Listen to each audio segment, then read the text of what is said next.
Ride along, ride along. Welcome to the ride. Welcome to Thursday. Thursday on the ride. As you're coming, go ahead and share the thing. Put it on your page and say, I share. I got to do some house cleaning right now. I got to share and start a watch party right here, right here, right here. While I'm doing this, I want you guys to do it with me, right? I want you guys to pick some new friends. People that never watched the program before, because that's what I'm doing right now. And I want you guys to invite them, tag them, bring them in. I'm doing that right now as well. And bring them in, bring them in. I'm doing that right now.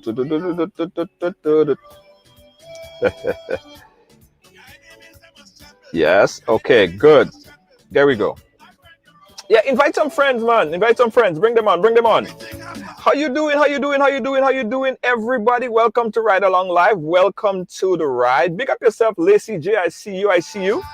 I see you, Lacey J. How you doing? How you doing? Big up yourself. Let me see who's first on the scene. Lydia Joseph. Lydia Joseph, first on the scene. In the house. Thank you so much, Lydia Joseph. Jacinta. Hey, Jacinta. How you doing, Jacinta? Hope you're doing well. Hope you're doing well. Yeah. And I got some good news for you guys, right? I got some good news for you because for the past 3 weeks, right? For the past 3 weeks, we did not have this famous Friday game called Ride Trivia. And we had some problems with the system. We had some issues. Last week we tried to do it. We was having problems. But good news. Good news. Ride Trivia is back tomorrow. No drama Friday. Ride Trivia is back tomorrow. Okay? Okay? Okay? So guys, stop calling and threatening. No more of that. Right? Ride Trivia is back live tomorrow. Hi, how you doing, Kizzy Jack? Thank you so much, Kizzy Jack. Thank you so much, Kizzy Jack. Big up yourself. I'm seeing some new people. So guys, if you're new, if you're here for the first time, I want you to identify yourself. If you're here for the first time, I want you to identify yourself. If you're here for the first time, I want you to identify yourself.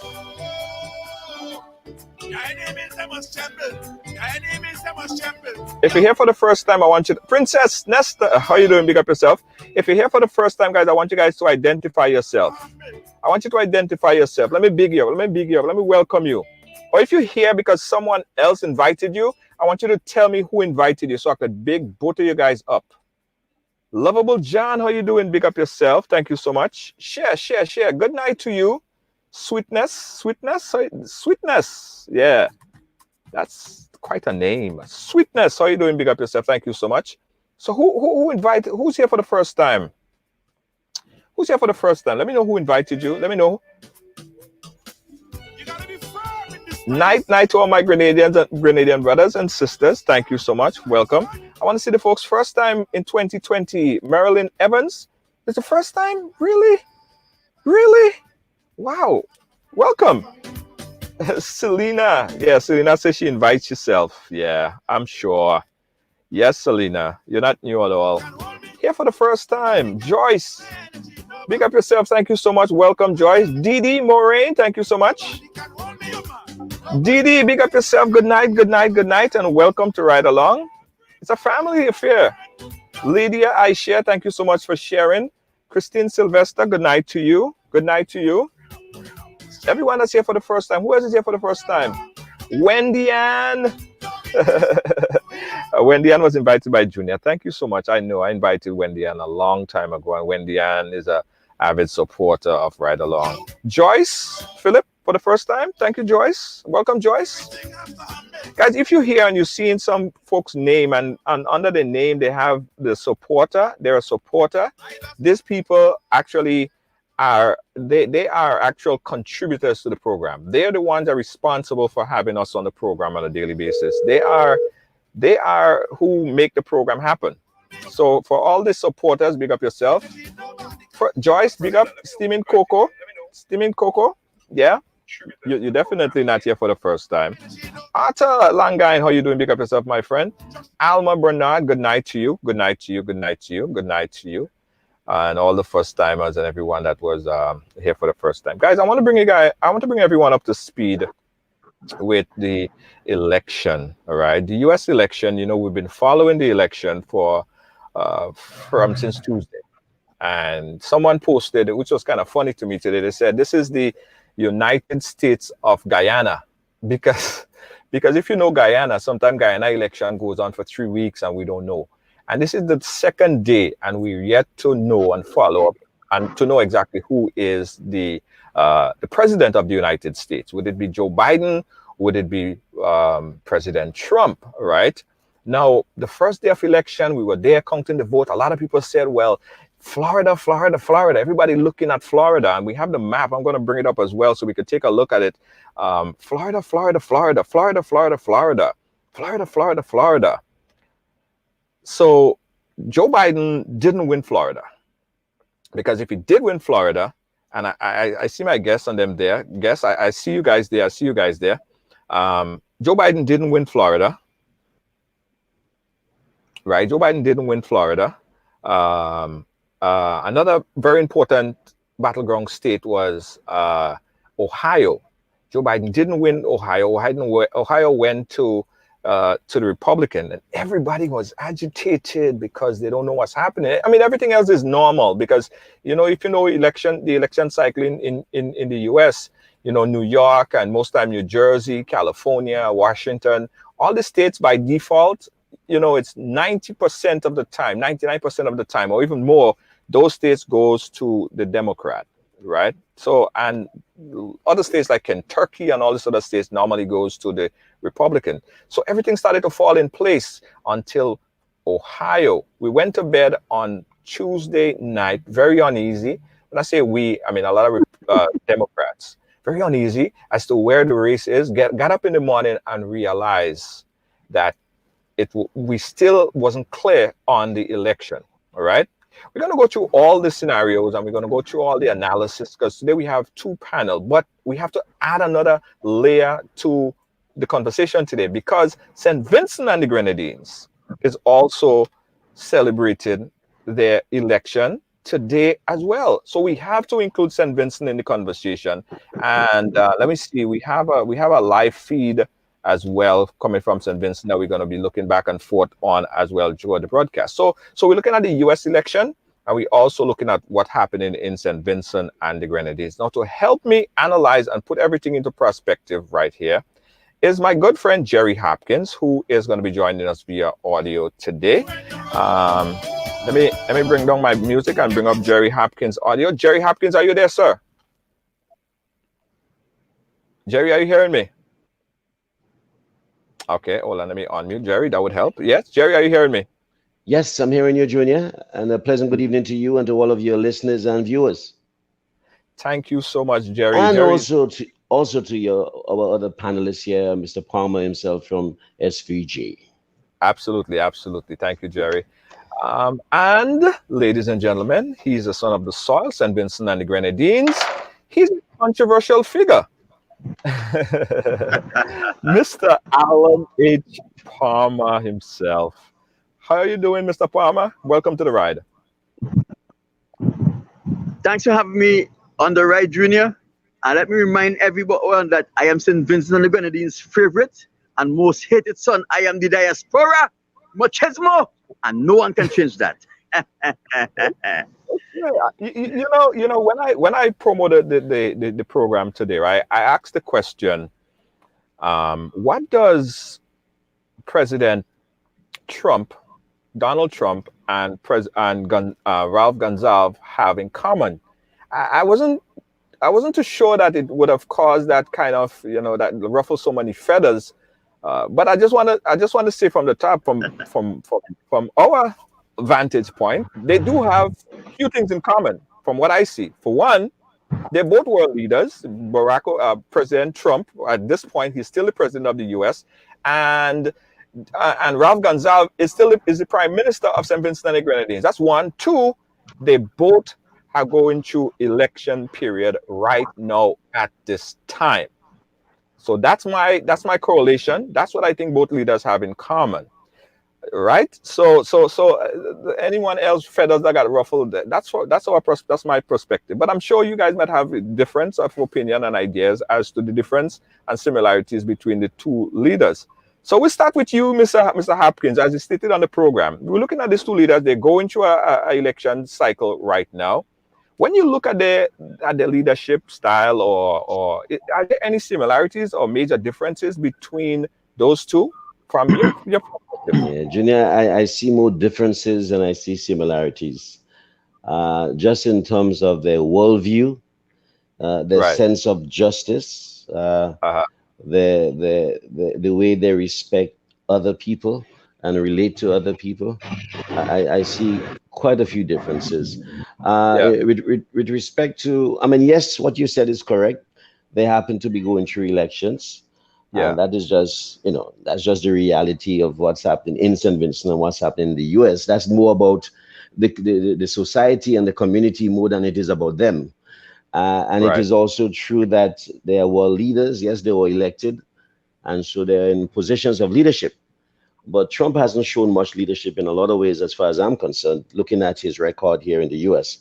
Uh, no one is perfect. Some Vincentians may say that Gonzalez maybe hasn't shown leadership in every respect as well. But I think he has done a darn good job considering the realities of the day in the Caribbean and in St. Vincent's per se. I know St. Vincent, for one, has the best record in the Caribbean right now as far as food security is concerned. Yeah. I mean, we Grenadians and Trinidadians and many in the region are depending on St. Vincent, especially during these COVID-19 times. But for St. Vincent, we'll have a lot of hungry bellies in Grenada, Trinidad, and Barbados, and elsewhere. So we have Right. to give some credit to the policies of that prime minister, that leader in St. Vincent. They have an international airport that is the envy of many of the other countries in the region. Other countries are now trying to hustle to have airports that are comparable to theirs. So Gonzalez, he has been around for a while. There has been some controversy, some complaint, but you find that in every domestic situation in every country, you would find that. If I was to honestly compare them and say that they have something in common, it would be their love for women. I think but most of us men do love women, but I think that is something that people will say that they have in common. I mean, there's been a lot of rumors about relationships here and relationships there. However, one thing that is quite different when you speak of Donald Trump and in relation to women, the kind of controversies you hear far, far, far surpass anything you may hear about about uh, about Ralph Gonzalez in that respect. And you would never hear him making the kind of public statements of disrespect for the opposite sex that you hear publicly on national television being made by the president of the US, Donald Trump, in relation to women, the opposite Right. sex. And but I tend to focus on the differences, and the differences are in terms of how they relate to other leaders, this Yeah. sense the importance of partnership and working with collectively in the different initiatives in the region and beyond that. Gonzalez has been a proponent of that, working together with other leaders in the region and beyond on climate change issues, on regional defense issues, on growth and development issues, sustainable development issues. Donald Trump, on the other hand, is very insular. It's all about Yeah. America. It's all about himself. And he's, instead Right. of joining with others, he's been more singular and insular compared to Gonzalez. Right. Well, before we go to Palmer on this, what I know and understand about Ralph Gonzalez is that, as you said, spoke about food security. I think that's the envy of a lot of the Caribbean. I think that's the envy of the Caribbean, and one of the things that you have to give him credit for, right? Him and the ULP, they were successfully able to win election dating back. This is for the past 15 years. It's going to be 20 from 2001, Yeah, consistently from 2001. You know, correct. he led the ULP to victory. Then again, in 2005, he led the ULP into victory. 2010, again, he led it. It was a slight slight a margin, but he was able to do that. So when I speak to Vincentians, I'm hearing a lot of people say, yeah, that they love the comrade. And Junior, and Junior, I'm happy you use the word comrade, because he falls into the category of the progressive movement of leaders in the region that include Morris Bishop, Michael Manley, and a host of others. Yeah. Right. Okay. So Palmer, that's where you're coming right now. Okay, for example, I totally share a different opinion than both of you all. And instead of just telling you I share a different opinion from both of you all, I am going to qualify everything that I say. Instead of speaking about St. Vincent is the envy of the Caribbean where food security is concerned. You have to remember that St. Vincent food production has decreased under Ralph Gonsalves' government. We had a food production system in St. Vincent and the Grenadines where our farmers were out there producing some of the best quality food in the Caribbean. We were shipping to Trinidad, we were shipping to Grenada, we were shipping to Barbados, we were shipping to Antigua. We are shipping to every country in the Caribbean, even Dominica depended on us, and Dominica has a very good food security. We speak about in comparing Donald Trump and Ralph Gonsalves, right?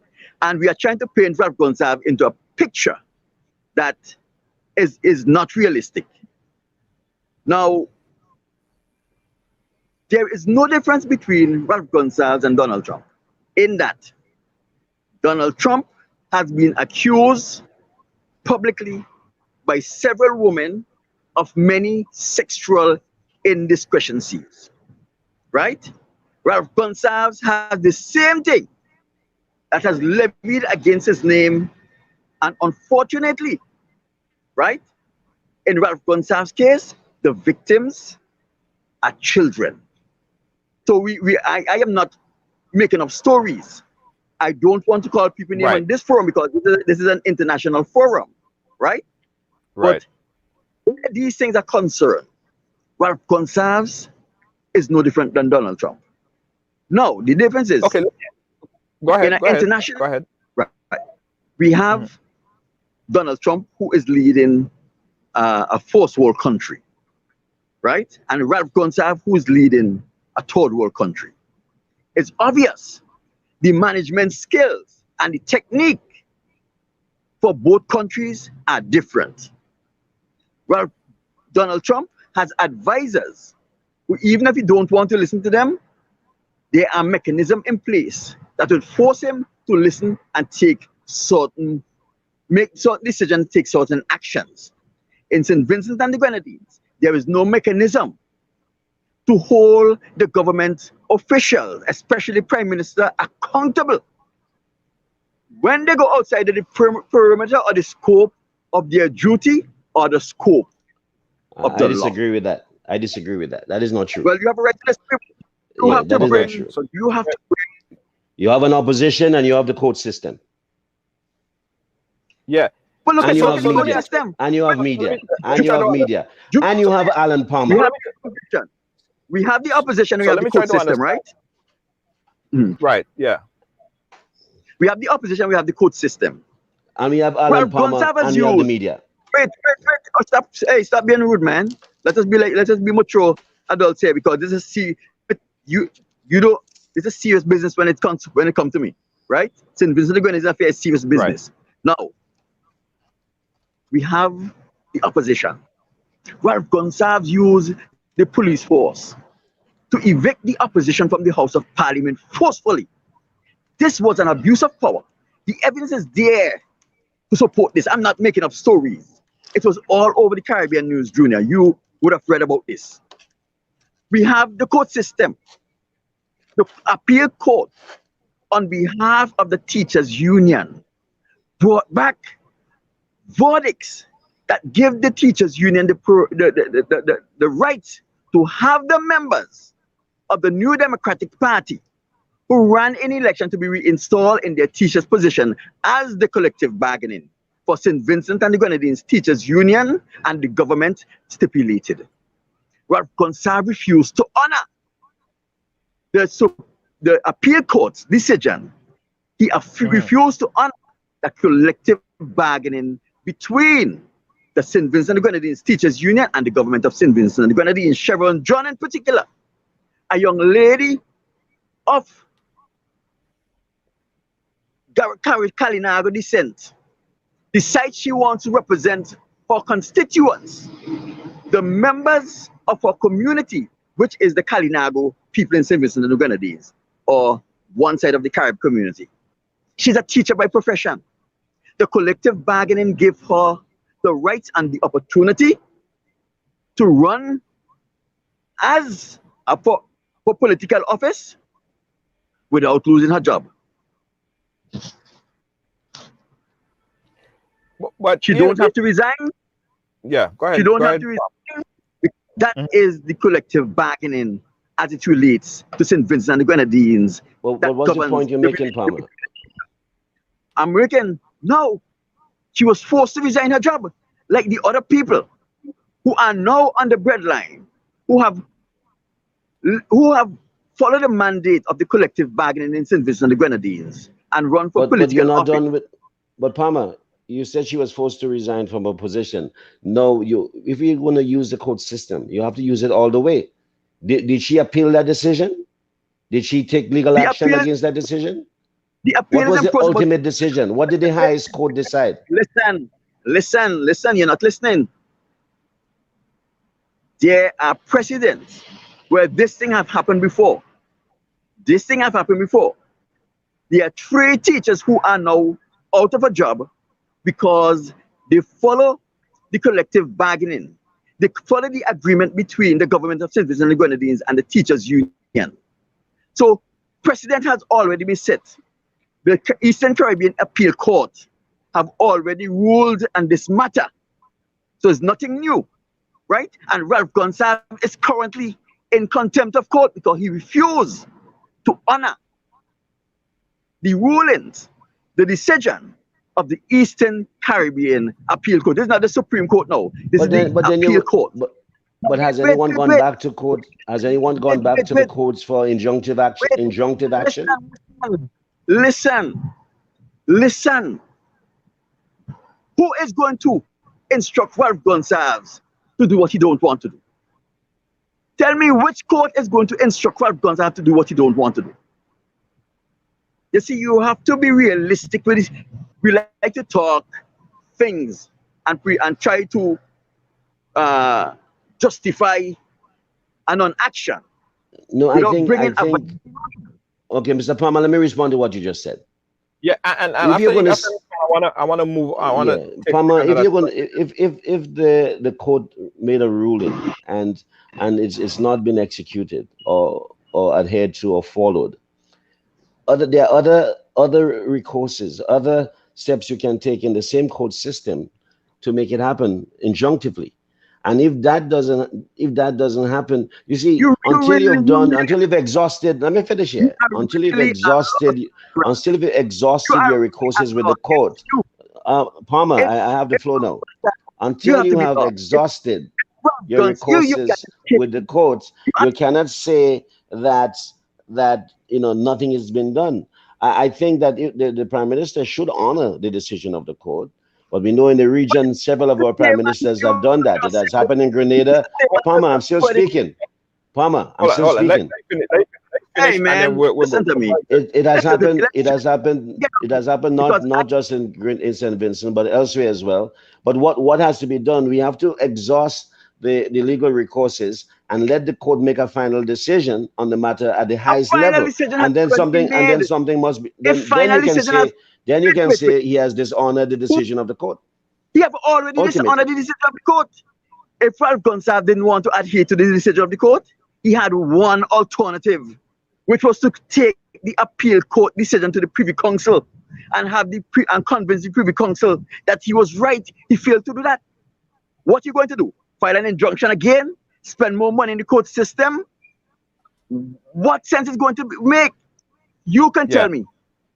Which Vincentian, which institution in St. Vincent and the Grenadines has the power or the authority to make Ralph Gonsalves do something that you don't want to do?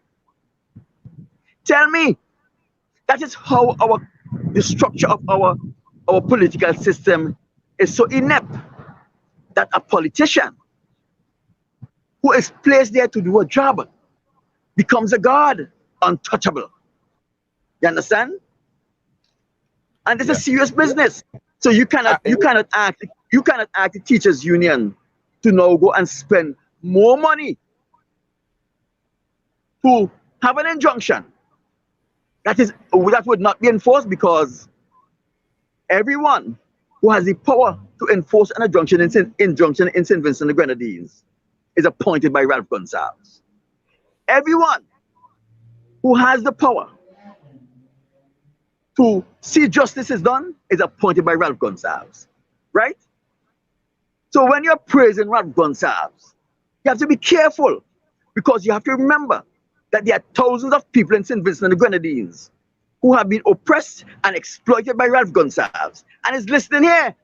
And you are flying in their face when you try to tell us that we must take action that has already been taken. Taken action that has been ignored by Ralph Gonsalves. Ralph Gonsalves is only concerned about the law when the law is benefiting him. Not Junior, I have Jesus. one last thing to say about this. Let's move. I want to kind of divert. Junior, just before we move on, one last thing I want to say about this. If it is true what the brother is saying here, I have no way to independently verify everything he has just said on the ground there, because he's on the ground.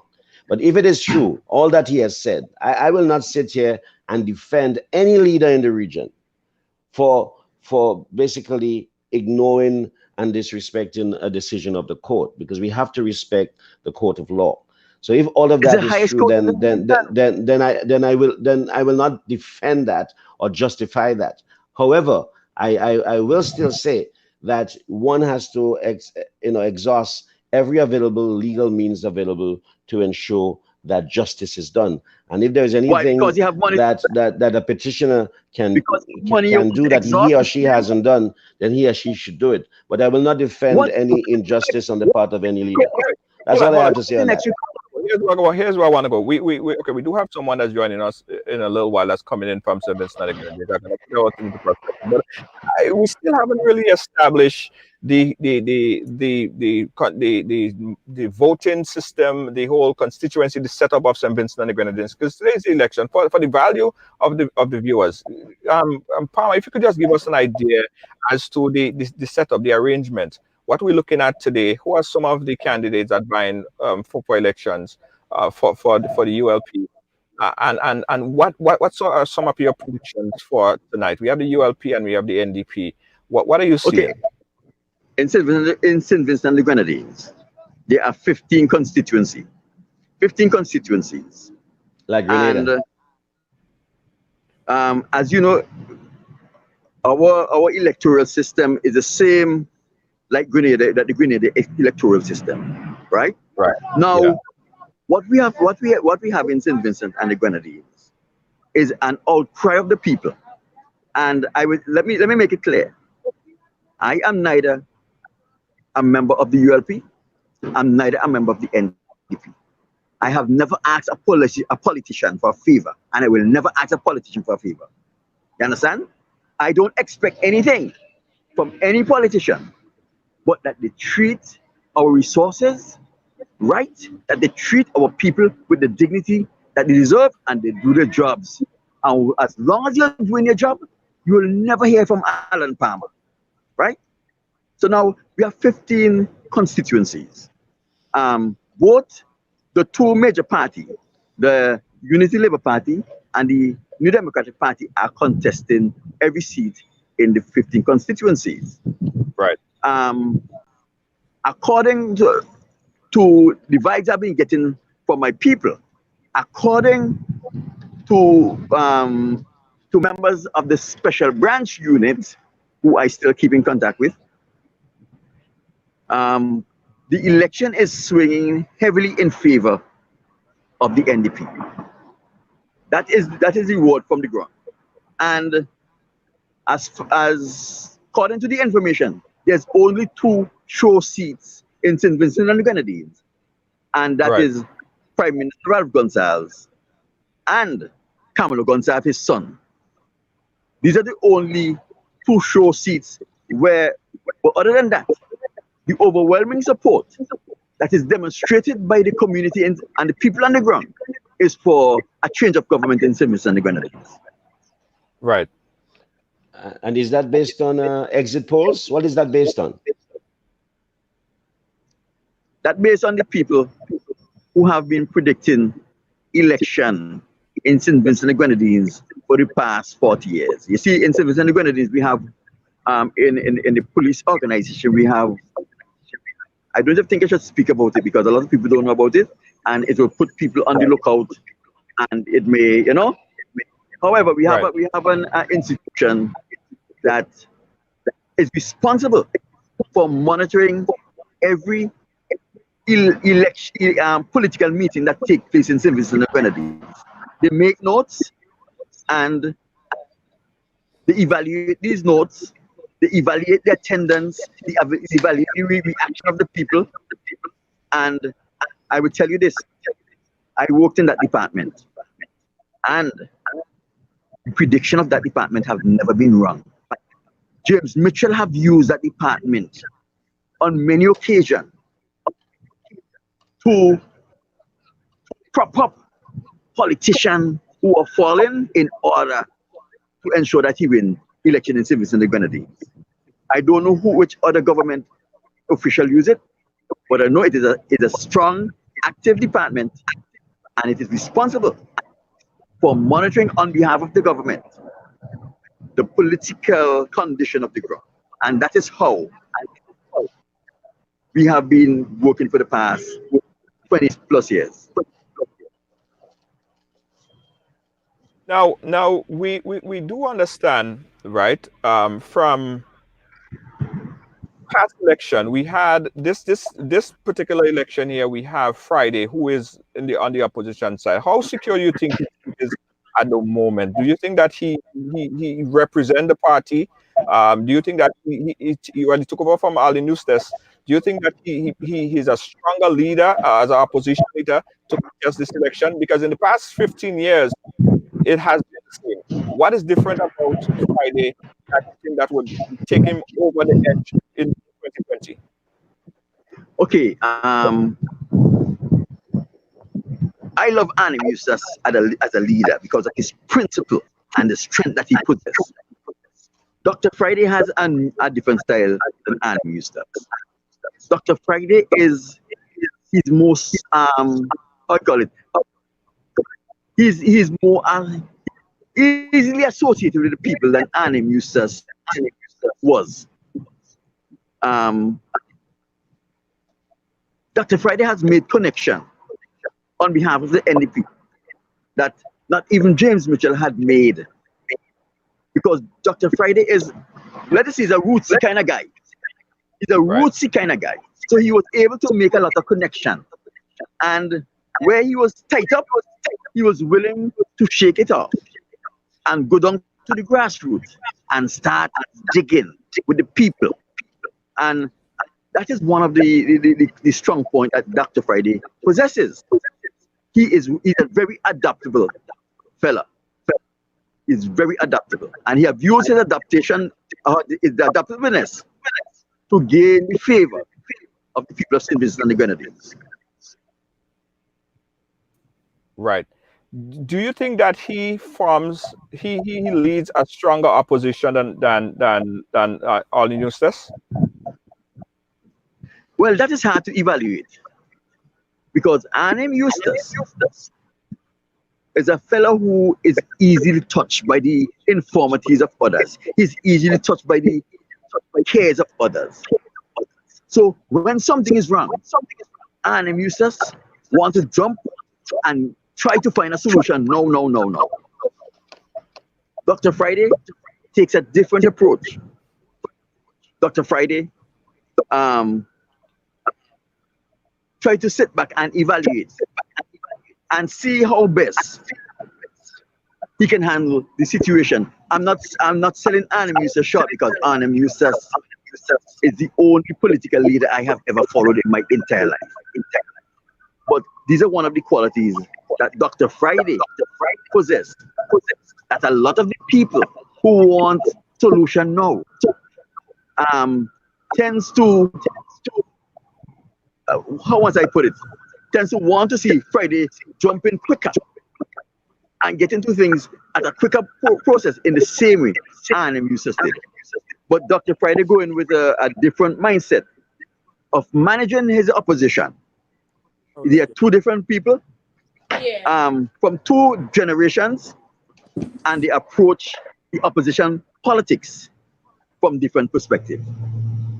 All right. So joining us now, we have another Vincentian brother who is joining us, and he's always been on the show, always been contributing to the program as well. His name is Doug, and he is live with us right now. Doug, you've been monitoring all that is happening in St. Vincent and the Grenadines. You've been monitoring the election. You're very active on social media. What could you tell us about the state of the race right now as it relates to the election in SVG? Well, Junior, good afternoon, and good afternoon to all members and all your followers. And good afternoon to the other two brothers, Alan, and I didn't get a brother name on the Jerry. Jerry. Okay. Hopkins. I've been following the election so far. As of the numbers that one which is Doug, by any chance, do you have a headphone that you could put on that's going to give us a better audio quality? That would definitely help us out. I do got a headphone. I got to go and find it now. Yeah, that would give us a better audio clarity. Let me just talk to the audience real quick. You're watching Ride Along Live. We're looking and paying attention of some of the things that's happening in St. Vincent and the Grenadines as it relates to the election. And we have a live feed that we're also going to be looking at to see the latest as the votes are counted there. If you could check out the audio and see where they are right now. Check out some audio. ULP 215 for Dr. Godwin Friday of the NDP. And just to repeat F for you again, Paget Farm Community Center, the ULP is Carlos Williams 393939, and the NDP is Dr. Godwin Friday 188. And of course, we had the Musty Community Center, which were the first result, which came in this evening. 14 in favor of the ULP and 5-2 in favor of the NDP. That's 14 for Carlos Williams and 52 for Dr. Godwin Friday. So the results from the Northern Grenadines seem to be coming fast and furious at this stage. All right, so the results started to come in, and we're going to be monitoring the video feed and giving you guys up to date as the election in St. Vincent on the way is in full effect. All right, so you're back with us, Doug. So tell us yes. About your feelings about what's happening as far as it relates to the election right now. Okay, well, Junior, as far as I see with the election, the people of St. Vincent and the Grenadines, I think for the last 19 years, 7 months, has had enough of the this particular party, the Unity Labour Party, led by Dr. Ralph Gonsalves, Prime Minister. And I think this election is going to really do him in. Now, I listened to the program as I was listening to the program coming in. I was on the Bell Parkway when I was trying to get in with you, so I was driving and fighting it too. But okay, being that as it may, I am firmly in the belief that the election is going to change. The government is going to change this time around. Now, I listened to the program and I listened to the other brother talking about fair and so forth and how people love Dr. Gonsalves. Dr. Gonsalves has an election that he just saw 5 years for, that is still in limbo up to this day. Up to this day, the election of 2015 is still in the courts and cannot get a hearing in the courts. And whatever hearing it gets in the courts, it will not be as the Eastern Caribbean court rule that it must be done expeditiously 3 years ago. 3 years ago, they said it must, 3 years ago, March, it said expeditiously it must be done. And up to this day, it is not being heard. And that is to show you the travesty of justice that the people of St. Vincent and the Grenadines has suffered. Other countries around the world has had election, and they had problems with the election. Kenya had election twice. Other countries had election 2 and 3 times. But St. Vincent cannot have an election. And upon all of that, they gone to Guyana and interfering. Ralph Gonsalves, as Prime Minister of St. Vincent, incoming president of CARICOM, gone to Guyana, interfering in the internal affairs of the people of Guyana. But he can't settle the affairs of the people of St. Vincent and the Grenadines. Now, that is an undisputed fact. Second thing, I listen on my way coming in on the Bell Parkway, talking about President Trump had allegations against him with women. Dr. Gonsalves was charged in the courts of St. Vincent and the Grenadines by 2 ladies with sexual assault and rape. One who happens to be a policewoman who was his security. Now, that is an undisputed fact. So when I heard the brother say how Donald Trump and you can't compare he with woman and thing, which I don't know if he living on Pluto or something. Miranda Wood, who publicly challenged Dr. Gonsalves in a town hall meeting in Friends of Kong Heights in 2018 for sexually assaulting her when she was 15 years old. She stand up in a meeting with his wife, his children, ambassadors, and all other people there, over 300 people, and accused Dr. Gonsalves of rape, of sexual assaulting her. And she stand up eyeball to eyeball with him in 675 Prospect. Doug, someone keeps just asked that question there. And again, we're doing that for the education, understanding of everyone. People saying, okay, well, why we dibbling and dabbling in every part of the world? It's good that we have a clear understanding as to what's happening outside of our borders. So she's saying that what if he was charged, then why is he still prime minister? Why since 2001 he have been put back there, re-elected by the people of St. Vincent and the Grenadines? Like I said, Junior, if you listen to what I said, good. And if the person listened to what I said, good. Dr. Gonsalves has an election which is tied up in the courts of the Eastern Caribbean, which said to them in the Court of Appeal, it must be done expeditiously. 3 years ago, up to this day, they cannot get a hearing in the court. You had 3 judges who recused themselves from the case, right? And then you have another retired judge who come back. They win the government win the case. The petitioners appeal the case, and up to this day, you cannot get a chance for the appeal go to the court. Now that's a fact. So the election, they keep saying people putting him back. Okay? The election was literally stolen in St. Vincent in 2015. And if you have people who is top ranking electoral official today in St. Vincent and the Grenadines, today the 5th day of November 2020, who is presiding over precincts in St. Vincent and the Grenadines, who come back and tell you in the court of law that they can't remember the count ballot that they know they wasn't supposed to count. That was done in a court of law in St. Vincent and the Grenadines by Christopher, by the one who they sent to Guyana. And when they catch him in a corner, the only words come out his mouth is that I can't recall. Now, I would like anybody to dispute what I'm saying. It is in the court records in St. Vincent and the Grenadines. So I can't see where if these people get an amnesia overnight. These are facts. Right.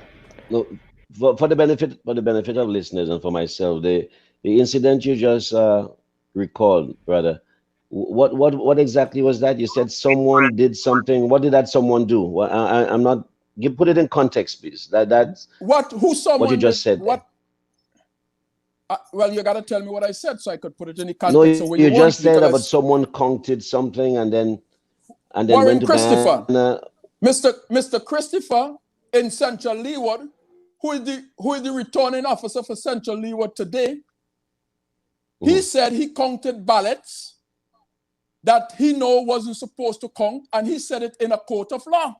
And he says this is his word. Well, what is good for the goose is good for the gander, so I counted all, even though he know there was rejected ballot. In a court of law, he said that. The other one who what was the outcome of that? What was the outcome of that? It is in the court up to today. That petition in Central Leeward and the petition in North Windward are still in the courts of St. Vincent and the Grenadines and the Eastern Caribbean Court today because they can't get a hearing in the court. And by what margin? And how many votes were involved in that overcount or wrongful count? And what was the margin of victory for the party that won in that constituency? Well, the only how you could know that, according to the supervisor of election then, Mrs. Sylvia Finley Scrub, the only how you will know that is if you count the votes in the ballot, which they did not want to count. She said count them, and the argument by Anthony Astafan, Richard Williams, and all the members for the supervisor of election, which is for the government, basically, they said they don't want it count. It's in the court of law. It's still in the court of law today. Now, I would like you to tell me if you don't know this is what was happening in St. Vincent since 2015. And if you could say to me that you don't know this was happening in St. Vincent and these things is still in the court of St. Vincent and Grenadines, if you on this program making because that incident that you just recalled there, the narrative, the fact pattern that I have in it is somewhat different, and that's why I wanted you to go into more detail, because you just summarily said what you said. But my point is, what's your facts pattern that you have on the jury? No, I don't want us to get caught up in the minutia of what happened and what didn't happen, but I just wanted to know if he was talking about the same story that I heard about before. I mean, it's unfortunate that the courts haven't been expeditious on this and more timely, but we know in the court systems in the region, in the Caribbean, St. Vincent is not an exception to that. Some things take forever, and the dockets are overladen and backlogged. But we need to fix that, not just in St. Vincent, but throughout the region. That is something that has to be fixed. Okay, my brother, I would like to tell you this.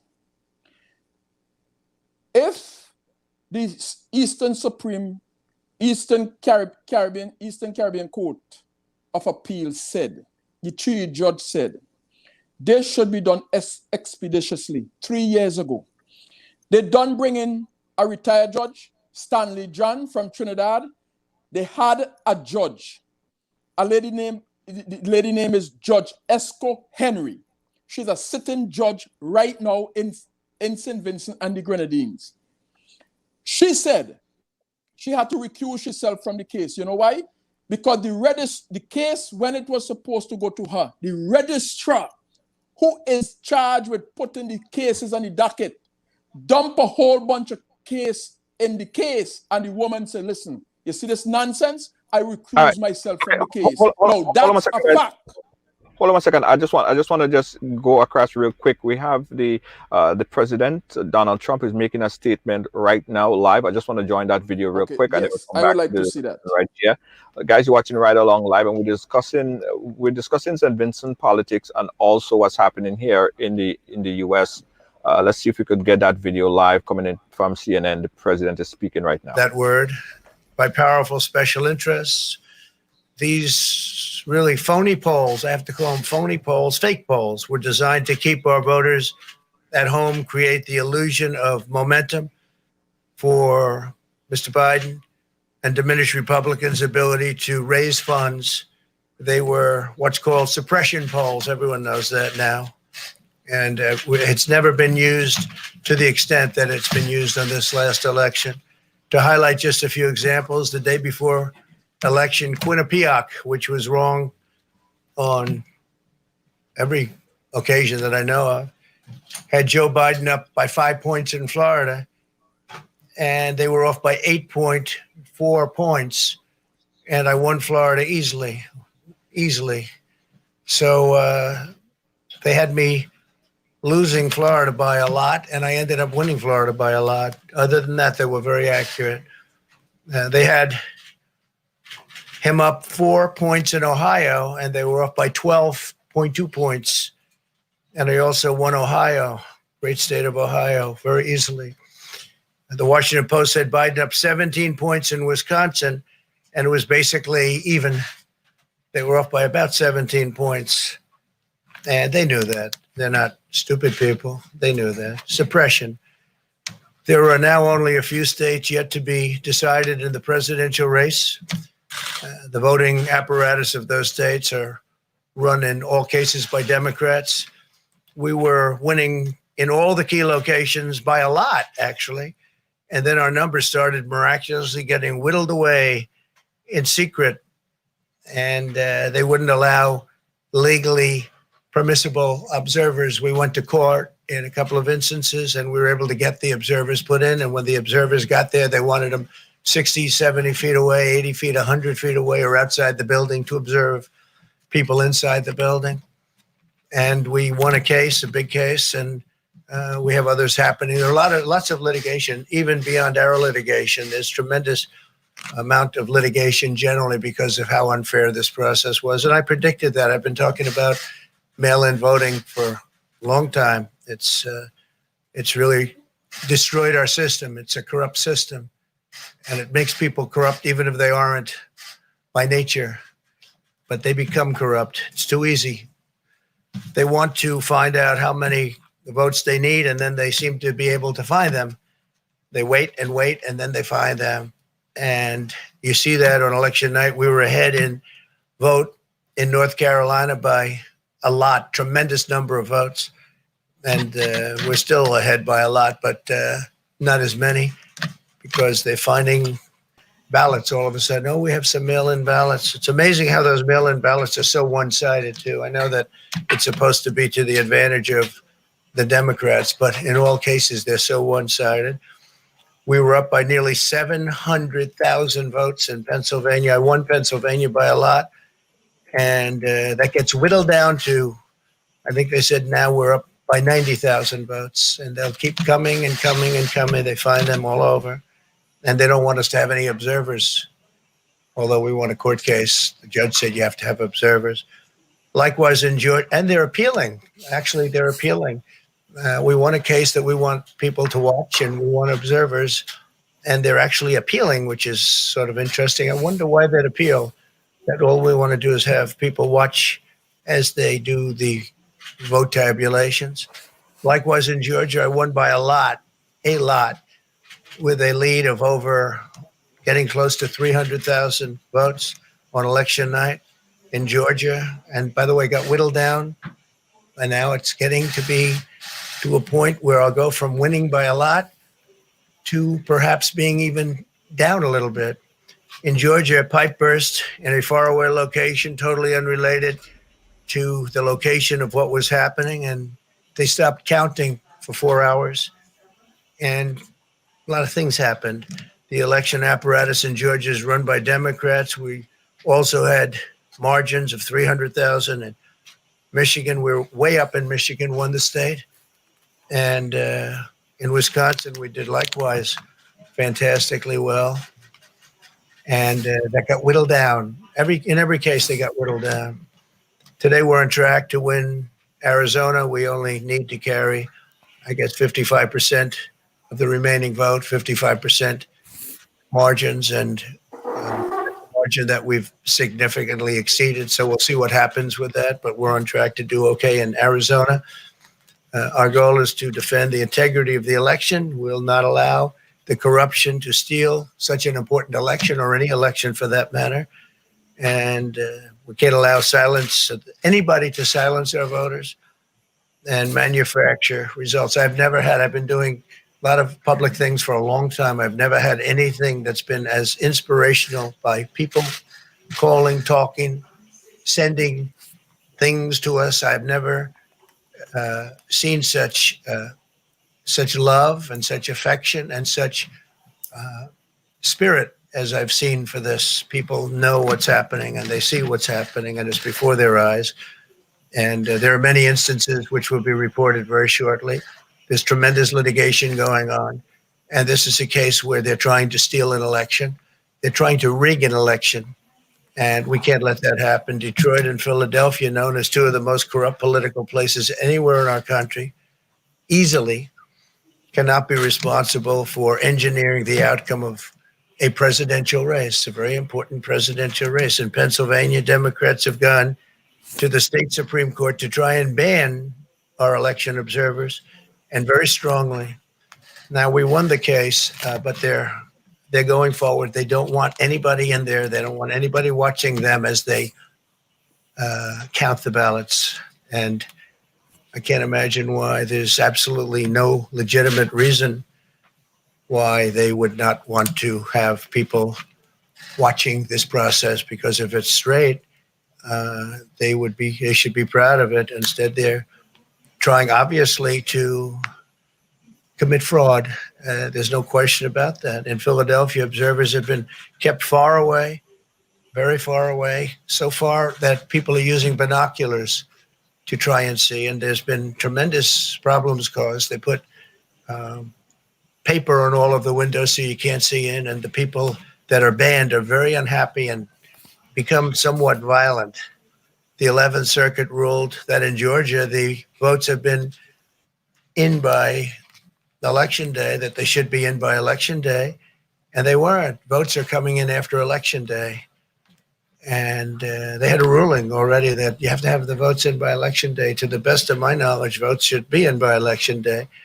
And they didn't do that. Democrat officials never believed they could win this election, honestly. I really believe that. That's why they did the mail-in ballots, where there's tremendous corruption and fraud going on. That's why they mailed out tens of millions of unsolicited ballots without any verification measures whatsoever. And I've told everybody that these things would happen because I've seen it happen. I watched a lot of different elections before they decided to go with this big, massive election with tens of millions of ballots going out to everybody, in many cases totally unsolicited. This was unprecedented in American history. This was by design, despite years of claiming to care about the election security. They refused to include any requirement to verify signatures, identities, or even determine whether they're eligible or ineligible to vote. People are walking in there. They have no idea. They're just taking numbers. They're writing down things, the workers, and doing a lot of bad things. And we have a lot of information coming and litigation that you'll see that will shake even you people. This is starting to sound kind of laughable, and I think that continuing listening to this is just spreading more propaganda or assisting Donald Trump to spread additional propaganda. I'm gonna cut and probably come back later, because we have another guest that just joined us from St. Vincent and the Grenadines. He's on the ground right now. His name is Mr. Cian Marshall, and he is Mr. Cian Marshall, I know this is last minute. We got you on just in the nick of time. I know that you're monitoring the election there. We're going to come back and talk about what's happening in the U.S. So, Cian John, unmute yourself and just tell us a little bit about yourself and who you represent, sir. Good evening. I'm Cian Marshall. I am in the last cabinet, I served as press secretary to the Prime Minister of St. Vincent and the Grenadines, right, Dr. Al Gonzalez. Okay, all right. So you'll be able to tell us a lot about his leadership style, leadership quality. Here we have Mr. Doug King. I see my good friend Doug Howard is on. Doug, good evening. Yes, that's my good friend Cian, man. Good to see you, bro. And we also have Mr. Jerry Hopkins, who is there as well. Cian, tell us a little bit about, give us some understanding, the world understanding, on the leadership style and quality of Ralph Gonzalez, there have been a lot of accusations that what was leveled here by Doug and our previous panelists leveled against him. But it didn't seem like any one of these allegations ever stuck. And here we are in 2020. The allegations are flying over his head, but nothing really stuck. Why? What? Tell us about the man that you know so well. Speak on his behalf and tell us about just him as a leader and his leadership quality and style. What I can tell you about Ralph Gonzalez, the individual, is he's a very strong individual. He's an intellectual, academically speaking. He has a PhD, but he's also a very experienced politician. He has been in this thing since in his early 20s. So for almost 51 years, he's been an activist throughout the region. So he brings to the table a wealth of experience, wealth of knowledge, very strong leadership styles. Our region, I would say, has been known for strong leaders, whether it's Eric Williams, James Mitchell, previously in St. Vincent and Grenadines, Eugenia Charles, John Compton. I think our region have grown accustomed to having very strong with very strong leadership styles who stand out. And I believe that Dr. Gonzalez brings this to the table in a way that no one else on the Vincentian landscape currently brings. And so what you've had, and I would say that the opposition has tried to unseat him, and there's been a lot of accusations and labels, which I don't want to go into. Because I'll tell you something. Apart from some that Doug may have talked about, there are things like communists and all of those type of things in an attempt to create a type of fear and hatred of Ralph Gonzalez. And none of it has really stuck. You're absolutely correct. So he continues to lead this country.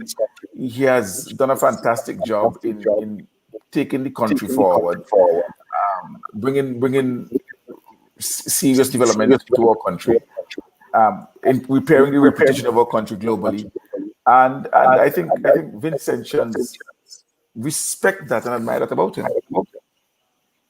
Right. Okay. And I'm happy that you are here to give that scenario, because the picture that Doug was painting was quite different. And I keep saying, let us know, because this is going on 19 years. He's going to be prime minister for, and he still do have a lot of support, enjoy a lot of support from the electorate there in St. Vincent and the Grenadines. So absolutely. Doug, if you could just give us a little bit of what you mentioned earlier, so we could have a rebuttal by Sean Marshall, because this is that might be internal politics. Well, one thing I was saying before is that Dr. Gonzalez has been charged in the courts of St. Vincent and the Grenadines with sexual assault. And that's not true. That's not true, Doug. Listen. Sian, let me just finish. No, but that's not true. I cannot allow you, Doug. Well then, Doug, I cannot allow you to proffer a lie. That's not true. Two cases were filed. That's not true. Two cases was filed. Private criminal complaint was filed in the courts of St. Vincent and the Grenadines. One complaint, just one. You said none never filed. No, you said he was charged. Well, the people in them who bring it to court, because they had to bring it through a private criminal complaint. And in that private criminal complaint, the then DDP, Colin Williams, take over the private criminal complaint, took it over, and kick it out, null process, because he has the right to do that. But they didn't only stop at that, Junior. They didn't stop at that. They went into the Parliament of St. Vincent and passed a law that any Vincentian who wants to file a case in the court against anybody has to go through what you call a fiat, meaning you have to go to the DDP. You can't do it like you used to do it before, file a case against somebody. You have to go to the DDP and get his approval to file the case. That is the law in St. Vincent and the Grenadines today. Junior. First of all, So tell me if I'm wrong. Listen. So first of all, I'm in the midst of an election result, right? I don't know where Doug is going with this rubbish.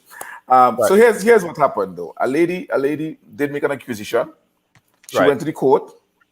Of course, you go to the court, you present your evidence. The DPP of this country, Director of Public Prosecution, I think you'd probably call him the what do you call him in the state? You probably call him the I'm Grenada, so DPP. I know the DPP. Okay, you know the DPP. So he took over the case. He not only prosecuted.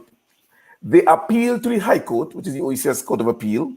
It was thrown out, which vindicated the original decision of the DPP. So Doug wouldn't tell you that the appeal decision, it was thrown out at the OECS level.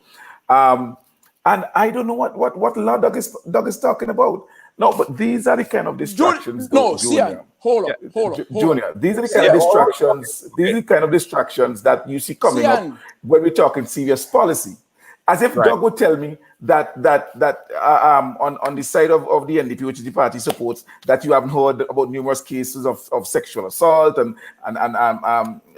sex with minors and so forth. I mean, but tell me which one of them bring it to the court. Tell me which one of them bring it to the court. Doug. Tell me which one of them bring it to the court. This is the dishonesty which I can't deal with. So you're saying, are you saying to me, Doug, are you saying to me that you never heard the accusations or it wasn't brought to the court? Which one? Okay, tell me which one of them brought the accusation to the court. It's a straight question. Are you saying that you've never heard such accusations? I hear a lot of things. Okay, but the thing about it, you would also hear the accusation. Which one of them bring it to the court? No, but Doug, so let's be honest. Which one bring it to the court? I don't want to have this discussion right now, Junior. If this is discussion I'm having, these are Doug's. This is Doug's party rubbish talking points for the last 20 years.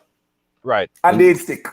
People still vote for Gonzalez. He is still the most popular politician in the Caribbean. The first accusation, Junior, but go ahead. Sian, the first accusation was in January of 2008. Tell me which part of that is 20 years. Explain it to me. I said you've been bringing all sorts of accusations for the last 20 years. No. You say you've been bringing this for 20 years. None of it. All sorts of accusations and non-stock. None. He's still the most popular politician in the country. Could I get in here for a second? Politician in the region. See, and okay, Jerry, come in real quick. Jerry, go ahead, Jerry. Yeah, I want to say this quickly, just to set the record straight here. I'm happy that you brought in Sion here, because at first you had two obvious supporters of the opposition, making remarks. As spokespersons, you may say, for the opposition. So it's good that you have someone on the ground in St. Vincent to give the other side. Because as I told you, Junior, when you reached out to me, I didn't, and for the benefit of Mr. Doug, my brother here, you said certain things a while ago. I'm not on the show as a spokesperson for the ULP. I'm not on the show as an expert on domestic politics in St. Vincent. I was here primarily to speak about the U.S. elections, how it would impact us in the Caribbean, and some of the similarities that may exist where they do, and I see very few between Trump and Gonzalez. Oh, very few. However, I'm happy that we have someone on the show now who can respond to some of the things that Doug is saying and some of the things that was said earlier by Palmer. But it is not. I have no dog in this race. Alan Palmer. I have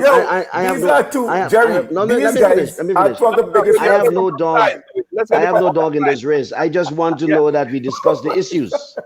Oh, I'm glad you tell me, Jerry, because Doug Howard and Alan Palmer are two of the biggest Ralph haters. If you look at Doug's page, you would see the vitriol that comes every single day from Doug towards the Prime Minister. I don't post too much. You hear what's going on from Alan as well.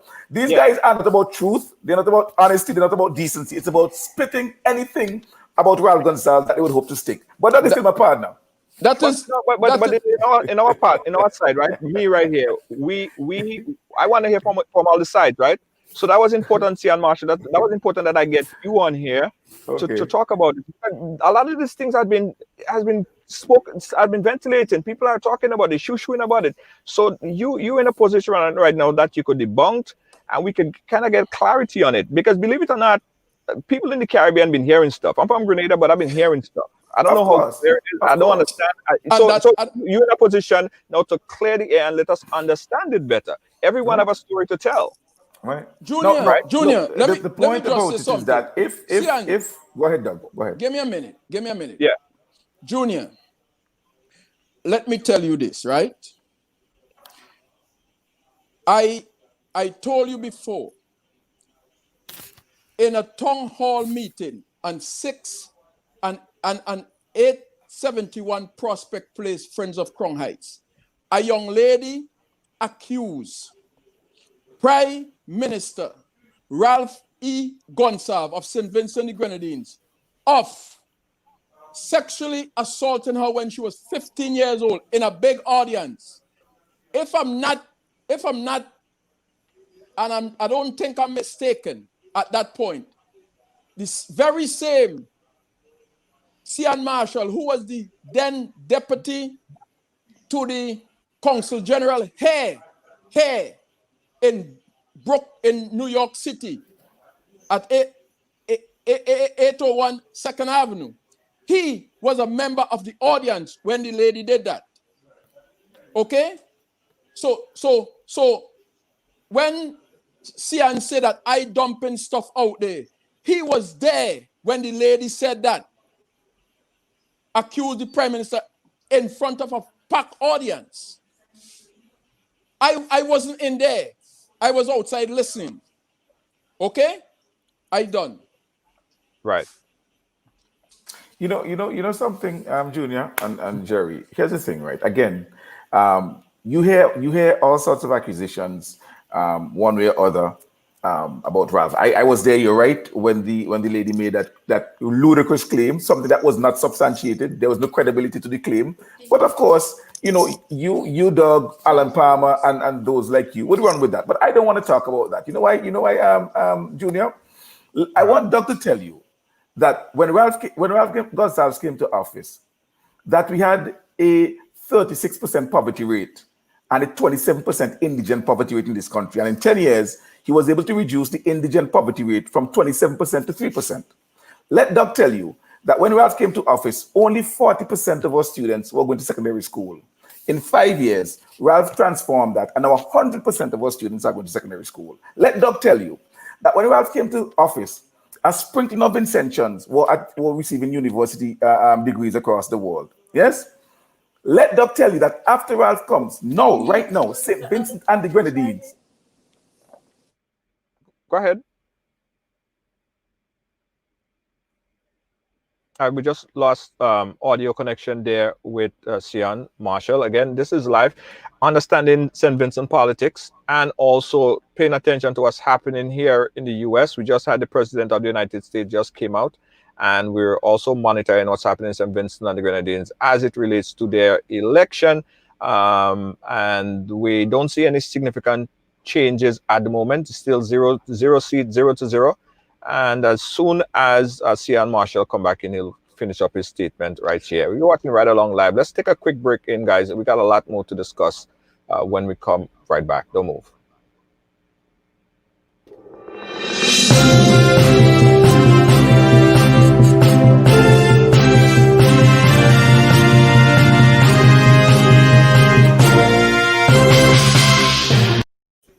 All right, guys, we are back here live, and we have Cian Marshall, and we have Doug, and we also Alan Palmer. I just came back in. I saw his video just chiming back there. All right, Cian, go ahead. Finish what you were saying. Right. So the point is, they toyed with the Vincentian community about an airport, an international airport. Ralph came and they built one, and people like Doug Howard and others did not support the construction of the airport. Did not support the construction of the airport openly. The reality, for example, that when this country decided that they were going to campaign for a non-permanent seat on the United Nations Security Council, again, Doug's party and Doug completely blanked that. No, we become the smallest nation to ever be on the council, and this month of November, we are the president of the most powerful decision-making body in the world. I mean, these are the discussions that we'd like to have, as opposed to some fanatics like Doug and others trying to bring up personal issues and trying to make them one accusation here or there. And that is why Ralph is as popular as he is. Oh my God, yes, here comes Alan Palmer. Junior, Yeah, Jerry, go ahead. Jerry, go ahead. objectively speaking, as I told you, I would be in a position to comment on what's happening in St. Vincent as it relates to policies generally, national policy decisions of the government, and the direction in which things were going. You know, I've always seen Ralph Gonzalez as a progressive. And in terms of social programs, what he has done in the workplace, in trying to make the playing field, you know, level for all, and in terms of opportunities in education, food security, agriculture, agro industries, agribusiness. You know, the accolades are there. No, I don't. Right. Like, as I said earlier, I'm not going to condone any form of injustice or unfairness in the judiciary, in the judicial system, or in any other sphere of life in St. Vincent. So if they have a claim that they're making and is substantiated by facts, not just accusations or allegations, then it should be heard. Then it should be heard. But that's why. But we have to acknowledge the good where it is. We have. Junior, let me just touch on a point. Go ahead, Alan. Now, go ahead. CN is speaking about issues such as a seat on the Security Council, right? We have to remember that we are a developing nation. We are a third world country. At this stage of the governance of St. Vincent and the Grenadines, we are supposed to concern ourselves with several things. Ensuring that there are adequate jobs for the people. Ensuring that our health facilities are appropriate to take care of the ailments that the people of St. Vincent and the Grenadines would have. Ensuring that there is an environment within the country that is conducive for the development of small businesses. And to ensure that our circulating capital grows and don't bring people in to scrunch on our circulating capital. Now, when you talk about a seat on the Security Council, how does that translate into jobs for Vincentians?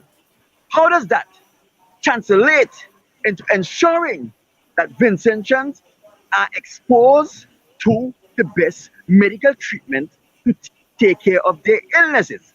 How does that translate in the development of the industries, tourism, and the other industries that we have in St. Vincent and the Grenadines?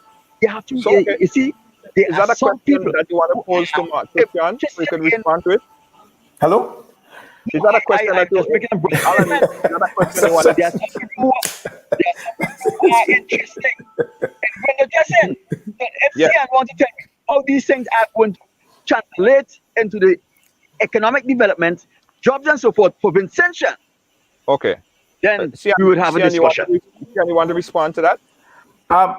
Look, the rant that he just engaged in. I don't rant, man. Just shows. Calm down, Alan. Calm down. Let Marshall speak. Let Marshall speak. Exactly. You know, the rant that he just engaged in shows his lack of understanding of foreign policies and how it a part of a national development policy. When you ask a question like, how does that translate? It really shows that you lack basic understanding of foreign policy. Look, a lot of the hundreds of Vincentians that are out there educating themselves so that they can, as Sparrow say, without education, they're better off dead, it's because of foreign policy. It's because of the progressive foreign policy of the government that allows them to go educate themselves so that they can find jobs, not just in St. Vincent and the Grenadines, but throughout the world. The airport that we built, for example, a product of our foreign policy.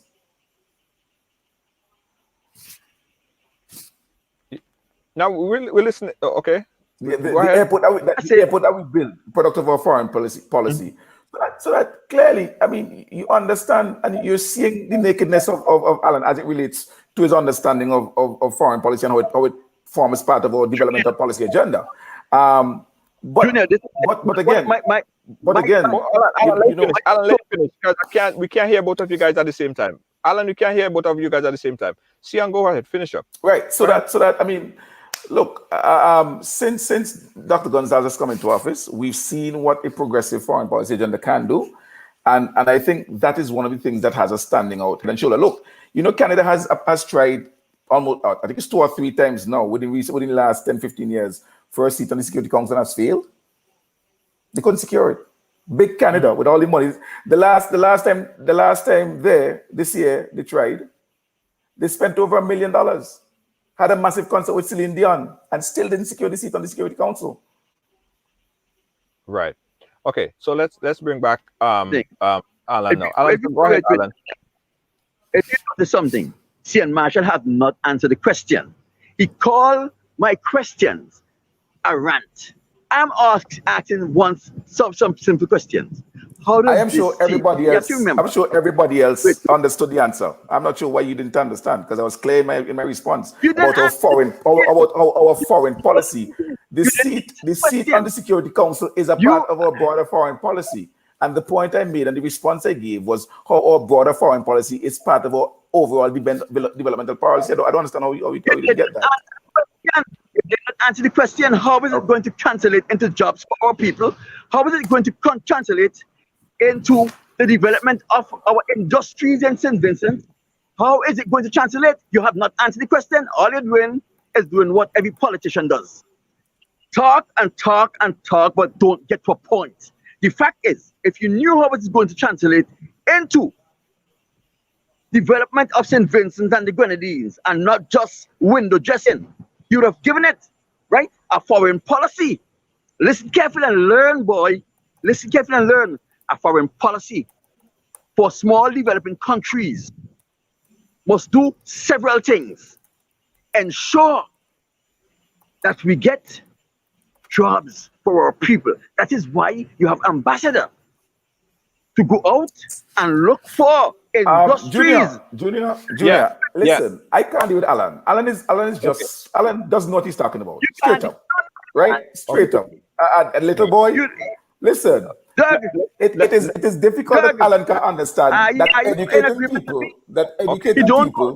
Hold on. Educating somebody so that they can get jobs. He cannot see that as part of the framework. Give me the privilege. Huh? Give me the privilege. Give me the privilege of finishing my point. Okay, just finish the point. Yeah, because listen, right?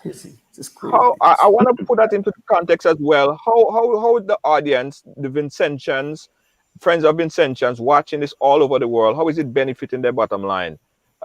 And I want you guys, you guys have a lot of following. You guys have a lot of following. You guys have a lot of influence. You guys connect with the people of St. Vincent and the Grenadines, and they're watching and they're paying attention. So the yelling and the screaming and the back and forth, it's not really progressive. It's not really helping them out at the end of the day. You guys in a very, very strategic position right now. How could we further the interests of the people of St. Vincent and the Grenadines? But this is what I'm trying to get to. Right. How does the Council on the Security, how the seat and the Security Council is going to further the interests of St. Vincent and the Grenadines? As I was saying, the whole purpose of a foreign policy, right, is to ensure that you use the diaspora to develop your people, not to say that I have a seat on the Security Council. So anything you do in your foreign policy must be bringing jobs, investment, and monies to your shores, because that is what we want for the development of our country. If our people go out to university and they become educated in fields and they return home with their degrees and they cannot be employed to implement that which they have learned, what's good is a seat on the Security Council, right? Okay. Foreign policy must tie in to the bread and butter issue of the country. Okay. We are not like America. We are not like America, who could use foreign policy to develop different things. We want the bread and butter issue. That is why we have 47% unemployment in St. Vincent and the Grenadines. Yes. Okay. All right. Here's a question that's posted by Joanne Sharp. I'm sure she's probably from St. Vincent or watching she's somewhere connected with them. She said, "Can someone please tell me why Ralph and his family only benefiting from the airport, Argyle International Airport in St. Vincent and the Grenadines? Ralph's wife owned the restaurant in the airport. Ralph's son controls security at the airport." That's her question. It, you care to answer it, Sian? There's a lot of things in that question that has no factual basis, right? I don't know how to respond to that. I know the airport that we just constructed that was commissioned in 2016 has caused a significant increase in travelers coming to St. Vincent and the Grenadines. It has allowed for greater airlift of cargo in and out of St. Vincent and the Grenadines. Just recently, Virgin Atlantic announced that it's going to be doing 2 flights per week to St. Vincent and the Grenadines. So I'm not sure how the boost in our tourism product and in our ability to move cargo to and from St. Vincent and the Grenadines is a benefit to Ralph Gonzalez and his family. I really am not sure. But is it true? Is it any part of her question true where she said that his wife owns a restaurant and the airport, his son controls security for the airport? His son does not control security at the airport. That's not true. I know that one of the restaurants there, yes, the restaurants were put out to open tender. Right. And as a matter of fact, there is still space in the airport restaurant that nobody's taken up. They went out to open tender and people tendered, and spaces are there. So maybe that person, Junior, could also try to have a restaurant there. That person who made the comment, Exactly, maybe she should try to have a restaurant there as well. There's still a space at the airport. Yeah. You know what I mean? Junior, I would have to exit. I would have to leave. But before I leave, there's one thing I would like to say. Regarding on foreign policy, regarding the comment made earlier on about the opposition in the Security Council, it is very significant. Any nation that has a seat on that in that committee, that body, all the other major nations would be looking at you. They would want to have your air. They would be asking for audiences. It gives you a lot of influence, and that translates into the opportunity to get scholarships, the opportunity to get aid, the opportunity to negotiate deals that can benefit your people back home and in the region, not just St. Vincent. So any country in the Caribbean or in the region or Africa or Central America or South America that has a seat on the Security Council it's a position of influence that can translate into leverage, into negotiations that can benefit your people, scholarships, aid packages, collaborative ventures. There's a whole lot. So all the things that our brother Palmer was talking about how it can translate, all of that and more can happen as a result of having such a position. But so you have to understand how foreign policy and international politics works. That's how it works. You try to put yourself in a position where you can be visible, where you can have audience, have access to people who have money, power, and influence. And that is what happens when you're in such situations. Before I go, what's happening what Junior, I really want our folks to be concerned about, Junior, in the Caribbean, is regardless of who wins the election in the US, and regardless of who wins in St. Vincent, we need to worry about about who becomes president in the US. Immigration will be an issue. Quotas will be decreased. Deportations will increase, especially if a Donald Trump becomes president. Our people who are undocumented in the U.S. from the Caribbean, and some studies have said there are more Vincentians and more Grenadians and more Jamaicans in the diaspora than they are back home. We need to be concerned because the kind of policies that the Trump administration tried to put through in the last couple of years, which the court stopped, he would certainly try to implement those if he wins this election, and it will have detrimental effects on us in terms of remittances, which figure in our GDP highly. It would affect us in terms of the support, the barrels, and all the assistance we get from the diaspora, and fewer of our people will be able to travel with visas to the US. So there's a lot to be concerned about, and I trust that our fingers ought to be crossed. It's very close. What we saw a while ago is the president, out of desperation, giving a narrative that has no basis in facts, and trying to instill fear in the minds of people. And I trust that peace will prevail, and that justice will prevail, and that the judges in the federal courts, which have been stacked of the first 200 in the last couple of years while Trump was president, 200 federal judges have been appointed by him. Not one black, not one Hispanic, racist to the core. So we have to be concerned about those issues as well. And I wanted to be able to elaborate more on those kind of issues, but I know, you know, we have been talking about other issues, and I have to make my leave here. But I trust that the rest of the conversation would be of benefit to our audience and to all our listeners and viewers. May God bless you all. Thanks for having me on. Thanks again, Jerry. All right, my brother. Yeah. God bless. Okay.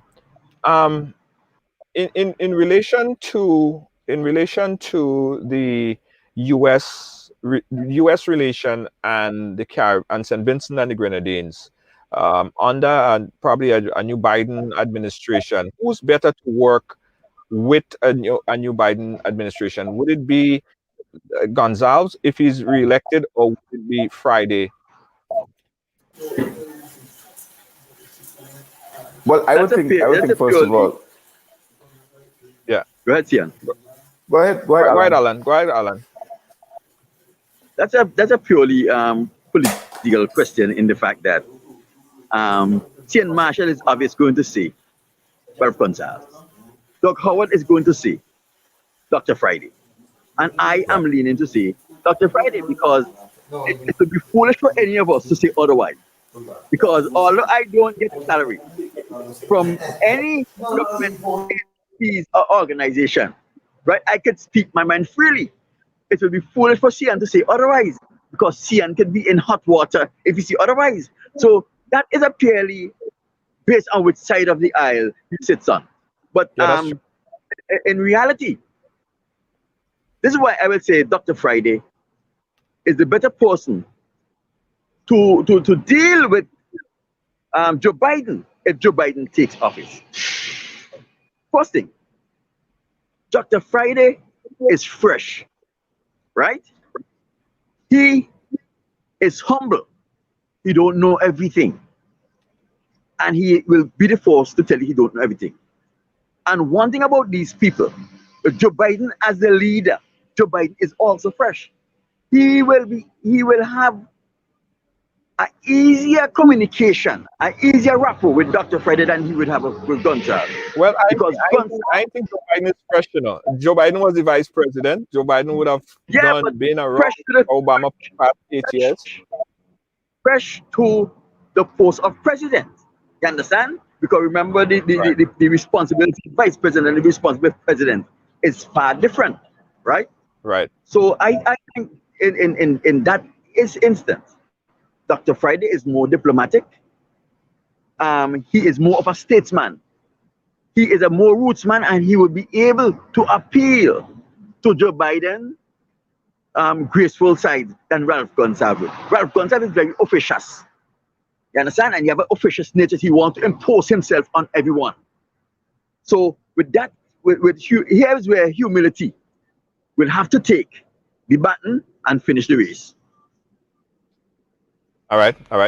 And I'm assuming, Ian, assuming you would say that Ralph Gonzalez would be in a better position to work with the new Biden administration if so elected, correct?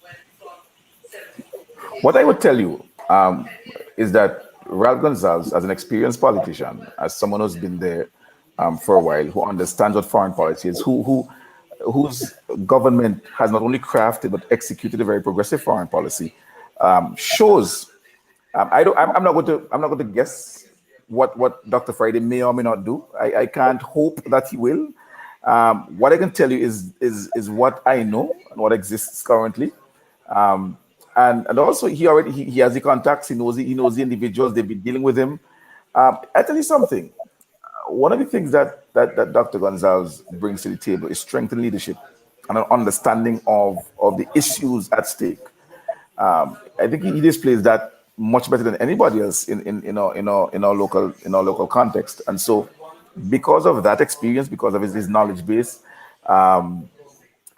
he's definitely best suited to deal with, whether it's to continue dealing with the Trump administration, if in fact Trump wins, or to deal with the new administration. He has dealt with Biden as part of the Obama administration, so that's again, there's some familiarity there.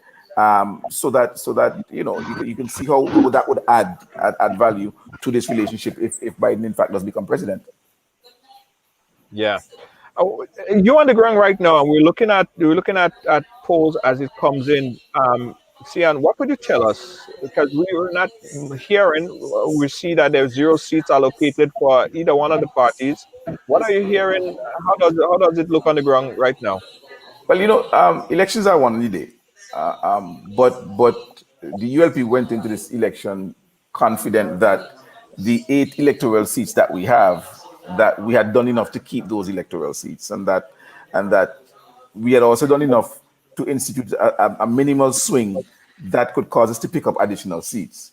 From the results I see coming in, I'm not seeing anything yet that changes that narrative.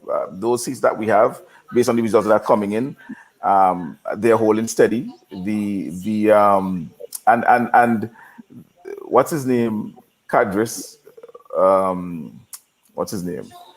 The head of Cadres had done a poll here recently that has said that there was really no significant swing to the NDP that could cause for a turning of the seats. And based on the results coming in, you're seeing that the results are looking pretty similar to what we had last election from a polling station level. So it's still early though, and many things could happen. But as I said, based on the early results, you're seeing that things are holding pretty steady with what happened, at least in the seats that we won, and in some of the seats that they won. There's some that are showing marginal swings, as was indicated by the poll. But as to whether or not those swings would be enough to tilt additional seats one way or other, it's still early. Okay. Alan, what are you hearing on the ground? Well, since I start with the program, I've not been paying close attention to what is happening on the ground because I was focusing on this issue. But so I cannot give you any conclusive information as to what is happening there. But what I would like to do before anything else is that Jerry speak about using this seat on the Security Council to gain certain contacts and to gain certain advantage. You see, what they don't realize is that there are protocols in dealing with your seat on the Security Council. One of the things, you cannot or you should not be using your influence on the Security Council for anything else but for the advancement of the agenda of the council. It is true that you will meet people in your ins and outs of the affairs of the council, but there are protocols that are put in place that prevent people from using the influence of the Security Council in a manipulative manner to benefit themselves or to benefit any institution or organization they are involved in. That is why it is called the Security Council. It is a mechanism that is put in place to ensure, right, that certain areas of the United Nations is kept secure, that certain facilities and certain protocols must be followed. So it's not small island politics where you have a seat on a board and you can use your power on the board to determine who get a job and who don't get a job. It's not small island politics. You see, the Security Council has protocols and it has rules that each member must follow. You understand? If you allow the members of the Security Council to manipulatively use their posts or their authority, then you will have chaos and the Security Council will lose its general purpose. You understand? So we have to be careful when you listen to people who are just churning out information. This is what could happen, right? But you have to follow the protocols that is put in place And CN will know this. CN as a diplomat will know this. That even when you're given other diplomatic posting, that there are protocols that you must follow and abide with. Otherwise, you'll be going outside of the scope of your duty in the position that you hold. And the last thing you want to do is to go outside of the scope of your duty in the position that you hold and be sanctioned. Nobody wants to be sanctioned. Right. Okay. Sian, I know again. I don't know if it was a question more of a statement, and you may respond to it. But here's what I'm very here's what I wanna try to bring together, right? An understanding, and I don't want people from Junior, I have Grenada. 5 minutes. You have 5 more minutes? Yes. Oh, okay. Now, Over well, we almost wrapping up anyway on the conversation piece. I just wanted Sian to respond real quick, and we'll talk, and then we could get the update on the latest election polls.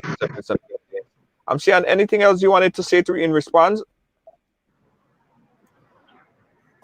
Let me again, Alan, on the issue of foreign policy and on the issue of the Security Council, you're wrong in a lot of what you've said. But the other thing is, again, what the UN does is the UN is the largest multilateral body in the world, 190 something nations, 93 nations. But what it fosters is the ability for unilateral relations in a multilateral setting. So, for example, a small island like St. Vincent and the Grenadines that cannot afford 180 embassies like the US or 170 embassies like the US, basically by having a representative at the UN, has the air of all 192 other states that they can interact with, and cooperation, a lot of cooperation and engagement occurs at the UN on a unilateral level, or bilateral level rather. Let me say bilateral level.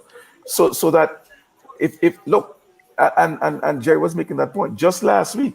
I personally got a correspondence from a foreign country, a member state, an ally, offering us cooperation in a number of areas. And I took it to the Ministry of Foreign Affairs so that they can make the connections and so forth. It had nothing to do with a bribe or using a status because of it, but it's our ability to engage in bilateral cooperation in a multilateral setting. And Jerry is also right on the issue of the fact that your influence is there. You are able to bring things. You are able to bring things to the fore for countries that don't have that voice, don't have that platform, right? And so yes, it does. But the other thing I wanted to say to Alan again, and Jerry made the point. It is this, that we have been able, as a country, to benefit significantly from our foreign policy, and the UN and the UN Security Council is only a part of that, and that has come to the fore in things like as I said, the airport, scholarships, and all those things, the Rabaka Bridge, learning resource centers that we have. These are things that we are assisted in, and as we go forward in our development agenda, as we tackle things like climate change and so forth, our foreign policy is what we're going to need to deal with that. So Alan, I wish you would just step back a little bit and develop a wider appreciation of what we're trying to do as part of a foreign policy, and not see it in a very linear situation where you think, oh, what is the point of that? It's to bring jobs. It's much more than that, brother. Listen to me, brother.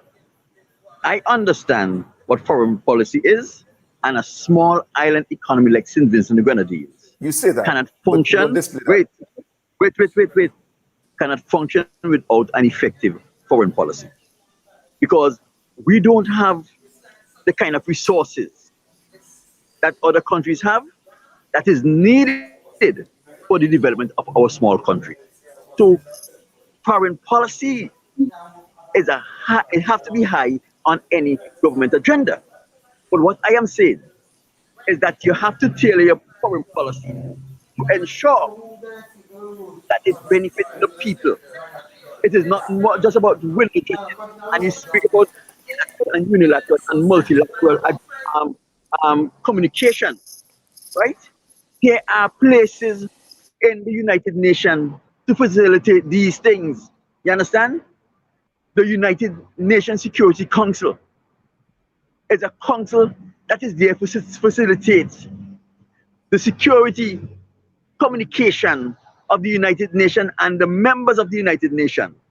But in the United Nations itself, there are facilities that will afford someone who you made contact with to say, you know what, I can do some business in St. Vincent on this end.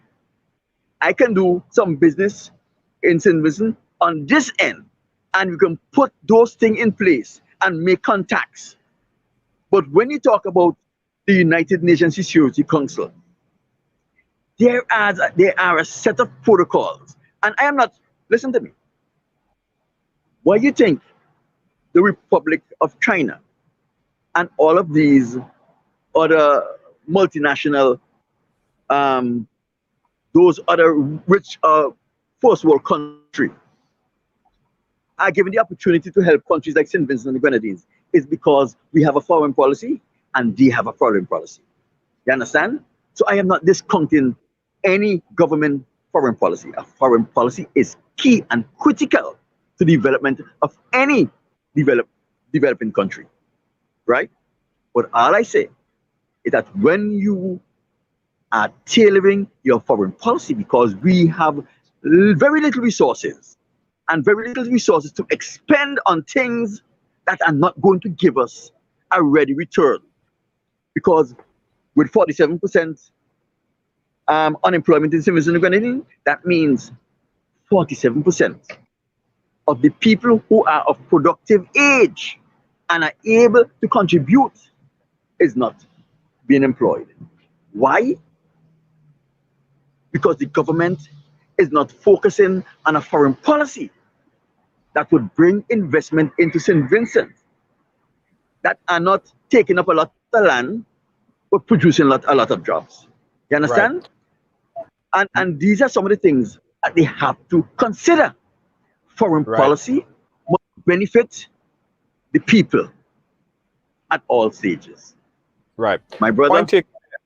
And thank you so much. Brother, you have a good day. Junior, thanks for having me. My brother. Thank you, Alan. Edinburgh, be here. This is St. Vincent and his favorite and most hated son, the diaspora machismo, telling everybody, have a safe election. Okay.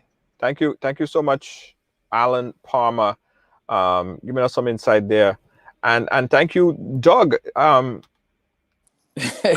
of course, Mr. Marshall, to get, what from a St. Vincent Grenadines perspective. On a final note, I want you guys to touch on this briefly as it relates to jobs and what would a new administration do to increase more jobs and opportunities in St. Vincent and the Grenadines. You want to take that? Well, I can't tell you what the new administration will do, but I can tell you what the ULP return to office would do. Well, it would be a new ULP return. I mean, even if you get we return the same prime minister, but I get the point that you're making. So what would happen is there's a significant thrust into hotel development, tourism development, with some hotels coming on stream because of the international airport that was constructed. We're looking at over the next year and a half, 2 years, over 1,000 jobs in construction, and then going forward into the post-construction phase, 1,000 jobs in the actual industry. So that's one area that we could look at. And of course, once that happens, it will create a number of spillover and ancillary jobs. So I mean, things are looking bright for St. Vincent and Grenadines going forward. And I believe the message that we gave to the electorate during the elections that were conducted today, the campaign, I think that was enough to consolidate the support of the party and really encourage the intentions to return the ULP to office. Right. Junior, go ahead. As we sit here at this particular time, 8:50 in St. Vincent and the Grenadines, I could guarantee you one thing. You have a new government in St. Vincent and the Grenadines as we speak. Oh yeah. What numbers are you looking at? Where? Give us some source. Give us some source. Well, We could check that source as well. I can't give you my actual source because some of the numbers is not up on the screen here as yet. Right. But we have already taken the seat that we had before that they pump a lot of money into, that East Kingston. That is already gone. And right now, as we speak, North Wynwood is moving strictly towards, according to the numbers I have, is moving strictly towards the New Democratic Party. Okay. And Central Leeward, I just waiting on some numbers, but as far as we have from our agent, we are ahead of the game in Central Leeward. Yes, Central Leeward. We are ahead of the game according to what I have from the polls, from our polling agent. We are ahead of the game for who has reported already. So that's what I have.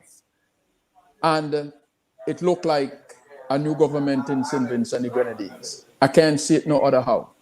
Now, the numbers could change. Based on the numbers that are there right now in front of me on the same TV that you have access to, my brother, we are ahead. We are ahead in Central Leeward significantly, and we're doing well in North Wynwood as well. So I'm not sure where Doug is getting these numbers Listen from. to what I'm saying, Sian.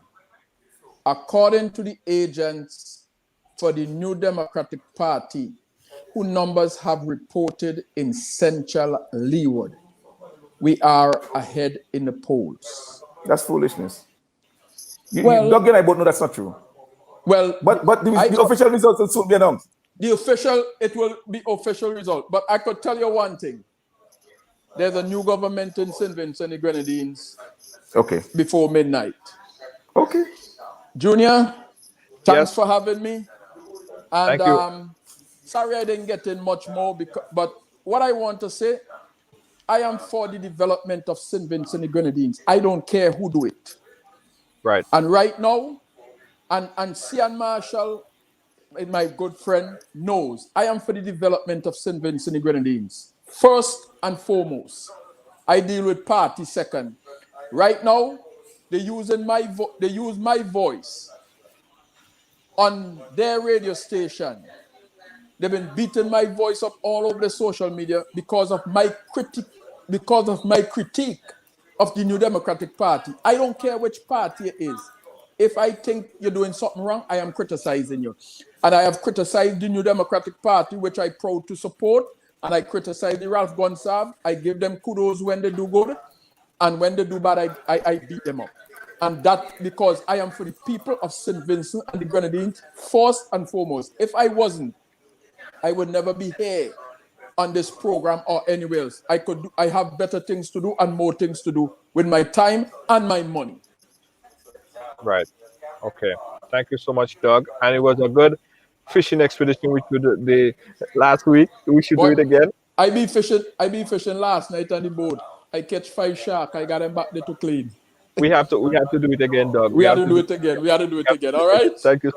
All right. Thank Cian, love you, my brother. Doug, love you, my brother. Peace and love. I'll see you in a couple of days. You will be campaigning against us for another 5 years. I'll see you in a couple of days. I'll be down in a couple of days. Okay. Have a good one. Yes, sir. All right, but have a good one. Take care. Be blessed, everybody. Be blessed, Junior. Yes. Thank you. Cian, yes. Your final take on what the results looking like from your vantage point. I know you may have some access that we don't have access to. 1 second, I'm getting a call from somebody right now. 1 second. Hello? Go ahead. What's up? Guys, you're watching a live broadcast. This is Ridealong Live. No, you telling me. We are looking at the results of the St. Vincent and the Grenadines election, and we also paying attention to what's happening here in the U.S. We're going to follow up on that shortly. And as Doug just said, he has some insight, some information, didn't reveal his source, but did in fact say that from his sources, he believed that there will be a new government in St. Vincent and the Grenadines before 12 midnight announced. Cian Marshall, who is also paying attention to what's happening, very close to what's happening, close to the fire. He's here with us as well. Yeah, what's your view on what's happening right now? Look, first of all, let me put this into context, Junior. The ULP is going for an unprecedented fifth consecutive term in government. Right. That has never happened. All right. Any one prime minister, any one leader taking a party to five consecutive elections. So that if this happens, this would be something that's monumental. This will be history making, groundbreaking. And I'm talking about post independence. Guys like Eric Williams and so on did it, but it wasn't post. Some of them there was like premier and chief minister. But in terms of post independence, Denzel Douglas did it 4 times. When he tried going for a fifth term, he lost. Right. And there were fractures in his government, even in the fourth term. You know what I mean? Roosevelt Skerritt in Dominica can very well do it because he has led his party to 4 successful elections. You Right. know, so it's never going to be easy because we came from a situation where in 2010 we had an 8-7 majority after losing a referendum, and then 5 years later it's 8-7 again. So we've had a 1-seat majority for the last 10 years. Right. And I guess in reality, that should tell you, boy, there's a decline in popularity and so forth. Ralph has been there for 20 years and so on. However, we seem on course to retaining the government. In that we seem to have held on to the 8 seat that we have. And as I said, that's our focus, first of all, holding on to the 8 seats that we have. And then there is a possibility that we could tilt 1 or 2 of the seats that were marginal last election. So let's see how that works out. Yeah. But I'm looking forward to forming the government going forward. How did coronavirus play into the voting process today? We know everyone it's harder, it's more difficult, and now campaigning was an issue, and getting the vote out was an issue. Did it impact the way how? Not really. People came out to vote. The protocols were there. You were able to sanitize when you went to the polling station. You were given pencils that were sanitized and so forth. People wore masks on the line. Votes came out. One of the things about St. Vincent and the Grenadines is that the government handled the COVID well. We never shut down. We never locked down. We never instituted any state of emergencies or any type of curfews or anything like that. We continued business as usual. We never had community spread. All of the cases that we had were cases that were imported. They were managed well, and I think the population responded well to that proper management of the pandemic. Right. And what is the status of how many active cases do you currently have in St. Vincent? We probably have now about 5 active cases, all imported cases. So, yeah, we should All be right. okay. Yeah. Sian, thank you so much and jumping on with us in such late notice. We appreciate that. And please text me if you have any insight, anything else that you get to the wire that you want to share with us. I'm going to stay on for a little while and go over some of the U.S. Election stuff and also pay attention to what's going on. So as soon as you have some breaking information, please text it to me and we'll get it out to our audience here around the world. No problem. Will do. Thank you so much, my brother. All right, man. Have a good one. Yeah. Guys, again, we're looking at St. Vincent and the Grenadines right now. The election is in full effect, and it's quite possible. Well, depending on how you look at it, Doug is saying that from what he's seen, from his vantage point, from what he's paying attention to, he's pretty sure that they will have a change in government tonight in St. Vincent and the Grenadines. But we're paying attention, and as they say, you don't know until the last vote is counted. All right, let's take some audio there live from St. Vincent and the Grenadines now. Race to that's not the White House. Race 238 persons cast rejected. All right, we got some audio, guys. Let's check out polling station live so feed right now. 90 to the ULP, 90 and 146 to the NDP at polling station D. Polling station D1 also at the same 281 registered voters. 111 cast their votes for the ULP's Carlos James. 111. 97 for Roland Matthews of the NDP. 97 Roland Matthews. 208 persons cast their ballots. 208. So that's 111 in the ULP's column and 97 in the NDP's column. Polling station F, the Petty Bordell Secondary School is the location, 407 registered voters, 116 to Carlos James of the ULP, 116, and 204 for Roland Matthews of the NDP. A total of 321 people cast their ballots, and there was one rejected ballot. Of course, that's polling station E. E, located at Petty Bordell Secondary School.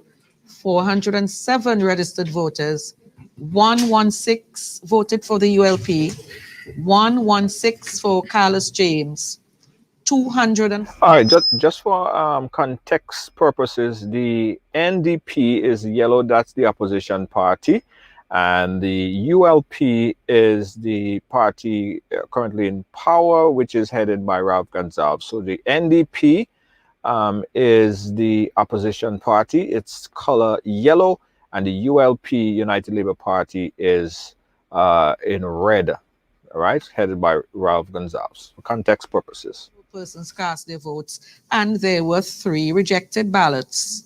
That's E1, 90 to the ULP, 90, and 231 for the NDP. Polling station F, 560 registered voters, and of course that's at the Rosebank Community Center.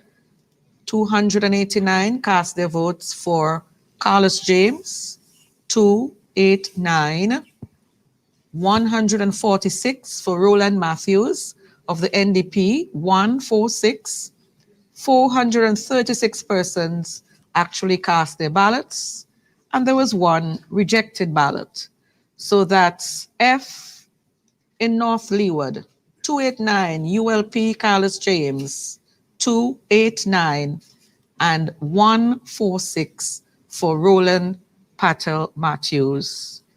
Polling station H, Rose Hall Government School, 441 registered voters, 441. 213 went to Carlos James of the Unity Labour Party, that's 213.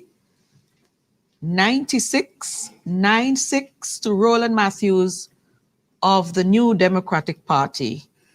96, 309 cast their ballots. So 203 in the ULP's column from polling station H, located at the Rose Hall Government School. 213 ULP, 9696 NDP, Roland Matthews. H1, located also at Rose Hall Government School, where there were 349 registered voters. 186 cast their votes for the ULP's Carlos James. That's 186. 78 for Roland Matthews of the NDP, 78.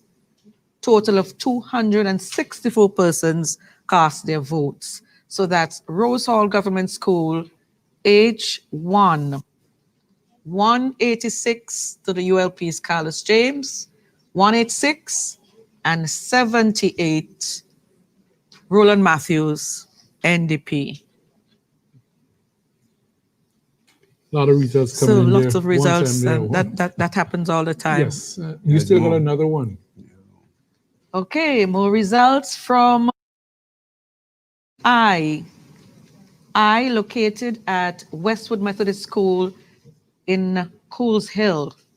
306 registered voters. 140 voted for Carlos James of the ULP. 140 for Roland Matthews of the NDP. 89. 229 persons cast their ballots. So, polling station I, the ULP 140, 140, and the NDP 89. Well, we just had a whole slew of results there from North Leeward. It's a lot to digest. A lot to digest. Lot to digest. I mean, you're hungry, and then all of a sudden there's an abundance of information. Yes. And how do you break it down? But it's interesting. I don't know if we can see any trends there. And have you noticed any trends there yet? Well, except that the NDP seems, I don't know what are the subtotals up to now, because I haven't checked them. But clearly it seems as though in North Leeward the NDP is holding its own. You know? And we very much seem from, as the results come in, we very much seem to be the same position we were in 5 years ago. But the subtotal here is in fact 1648 to 1617 so far. Mm-hmm. Let me see a subtotal. 16. So the ULP has 1648 so far in North Leeward. 1617. Yes. 1617. Yeah. Yes. Subtotal. Yeah. Subtotals, yes. It's still early days. Like I said, we had a lot of information coming in there. It'll be very interesting. Dr. Scott, I don't know if you were able to. No, as I said, I'm waiting on the other results. No, I was just saying if it compared. Well, Renok has already said that the NDP is holding its own. Yeah. And from what I'm seeing here, we have 1, 2, 3 more boxes, 3 more divisions to call. Yeah. Yeah, but because which based on the last thing seem to have been, 2 of them seem to have been NDP and 1 ULP. But we must remember it's 12 votes we're dealing with last time. So I always remind, back in that, you know? We must remind ourselves that the difference between one and the other was a mere 12 votes, and tonight they can go any way. Mm-hmm. It'll be interesting what happens at the end of the evening. Now, do we have...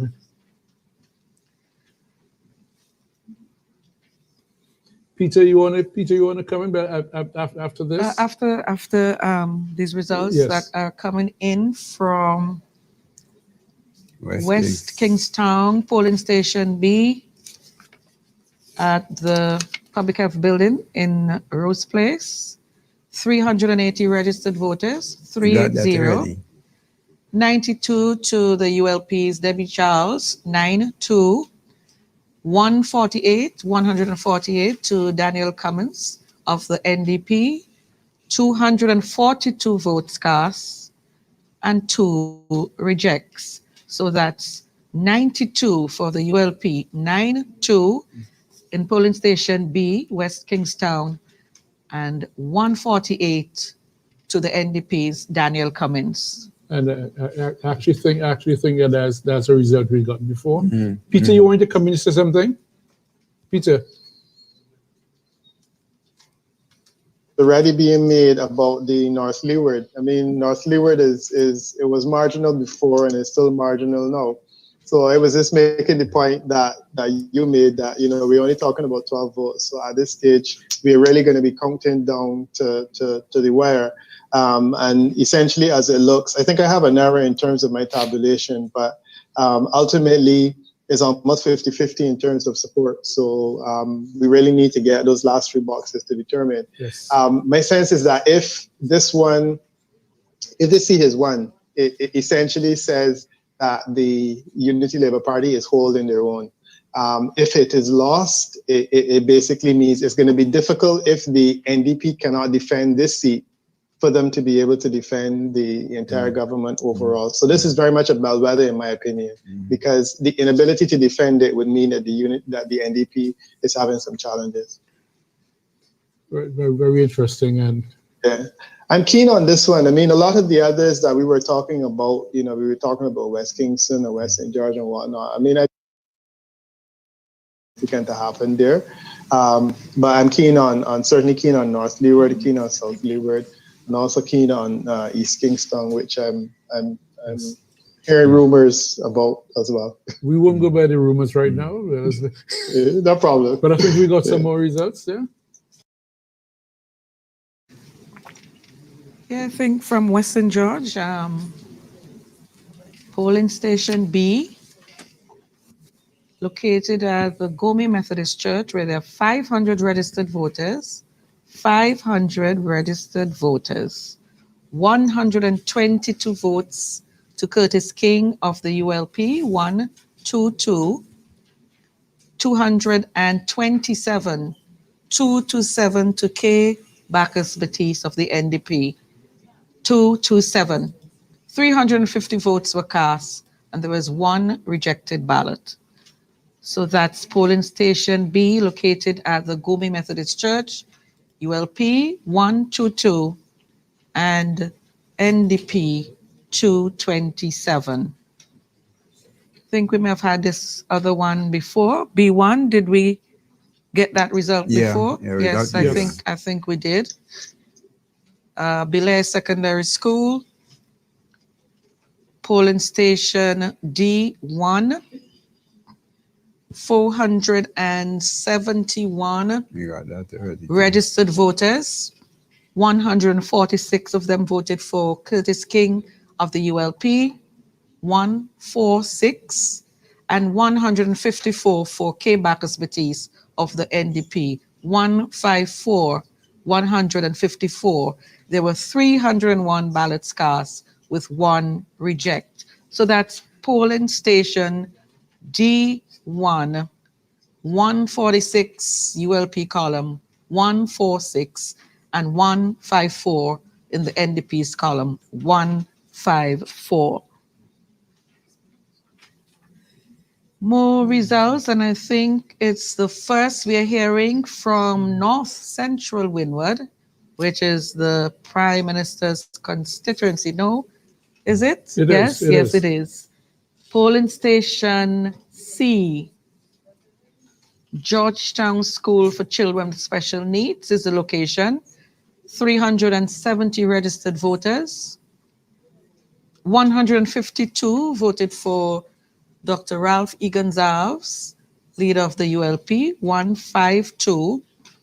And 82 voted for Chieftain Neptune of the New Democratic Party, 82 for Chieftain Neptune. There was no vote for the Green Party. 235 cast their ballots. There was one reject. So that's polling station C in North Central Windward, 152 ULP, 152, 82, 82 to the NDP. And at polling station G, located at the Pearl Best Early Learning Center, there were 302 registered voters, 302. 178 cast their ballots for Dr. Ralph E. Gonzalez, 178. 23 for the NDP's Chieftain Neptune, 23, and 1 for the Green Party's Cadmiel McPhee. 202 persons cast their ballots, 202.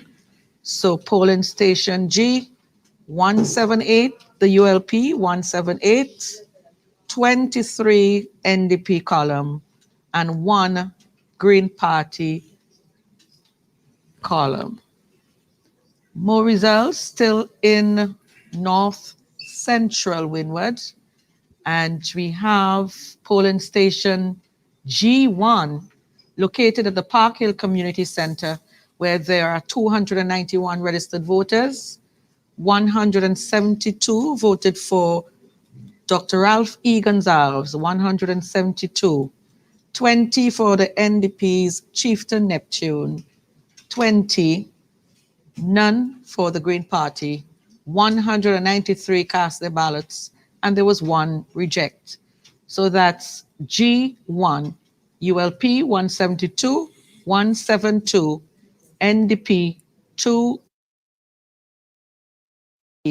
and St. Vincent Green Party 0, 0. Polling station Age, Park Hill Government School, 497 registered voters.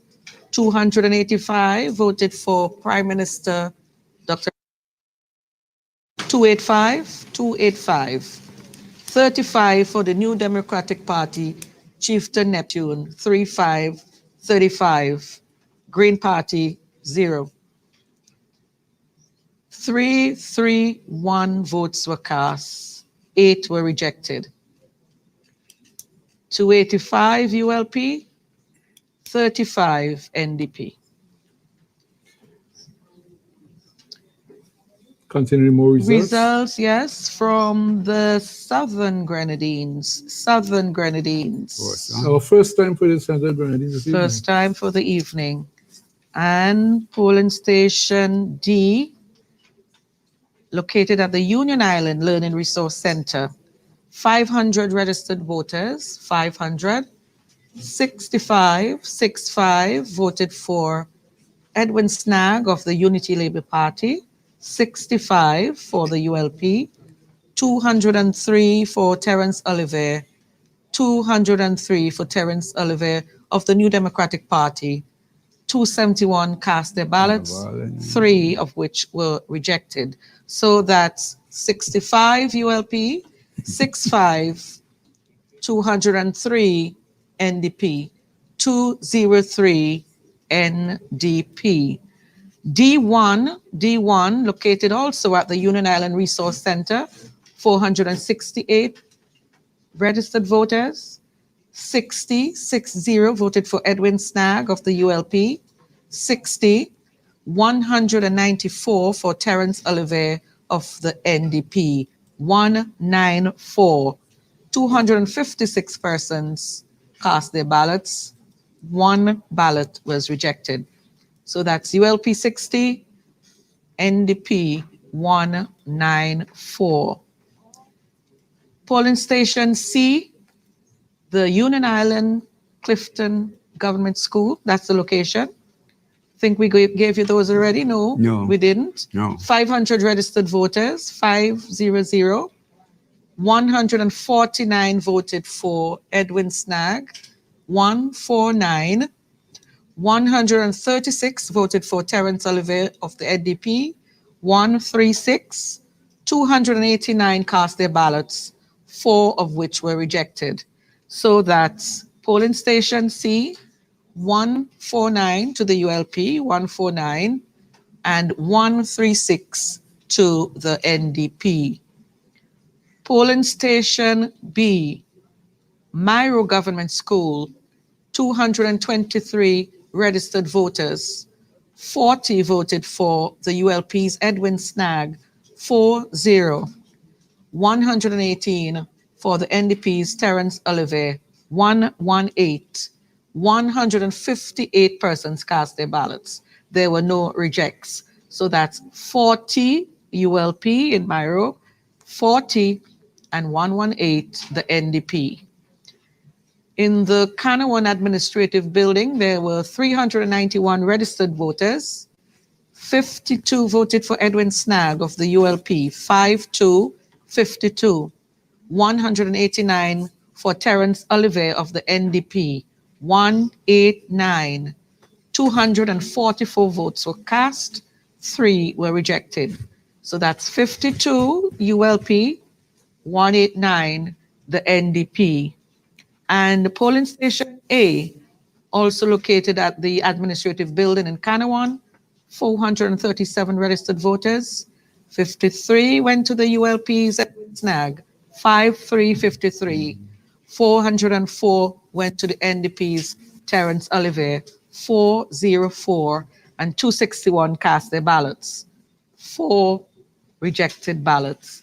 So that's 53 ULP, 53, 404, NDP column, 404.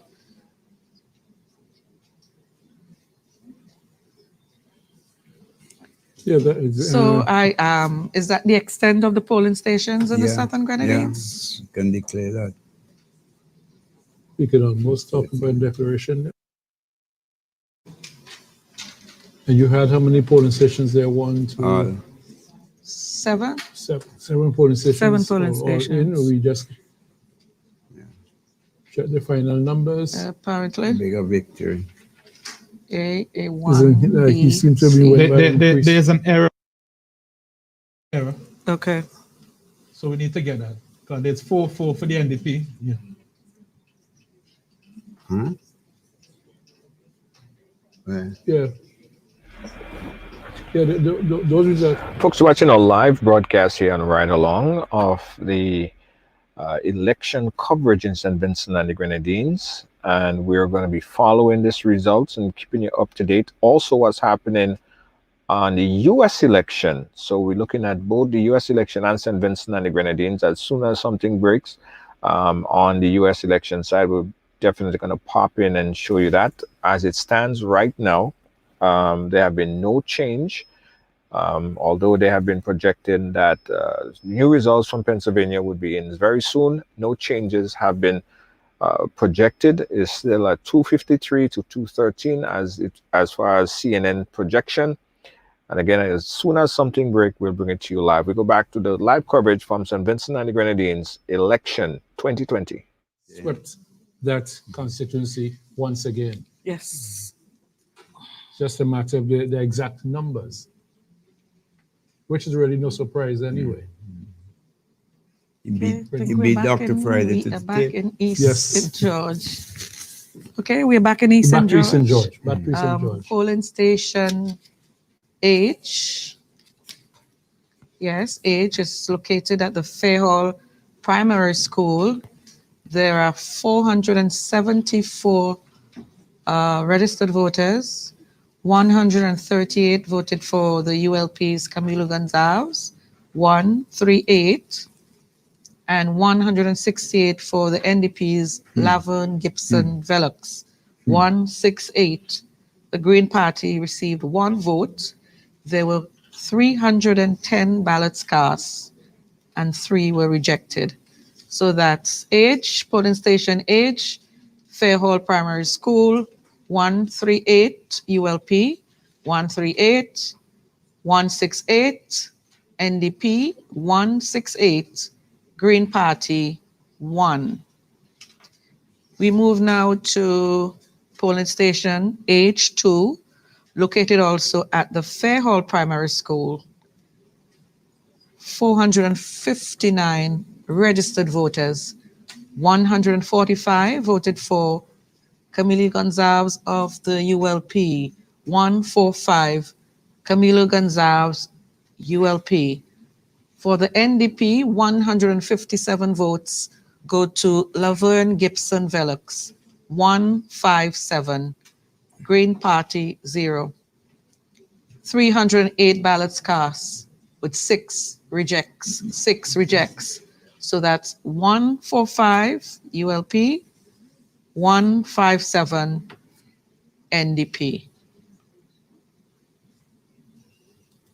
Interesting there in those polling stations, the NDP has been coming out looking good. Teresa, more results? More results from polling station F, also in East St. George. Glen Health Clinic is the location.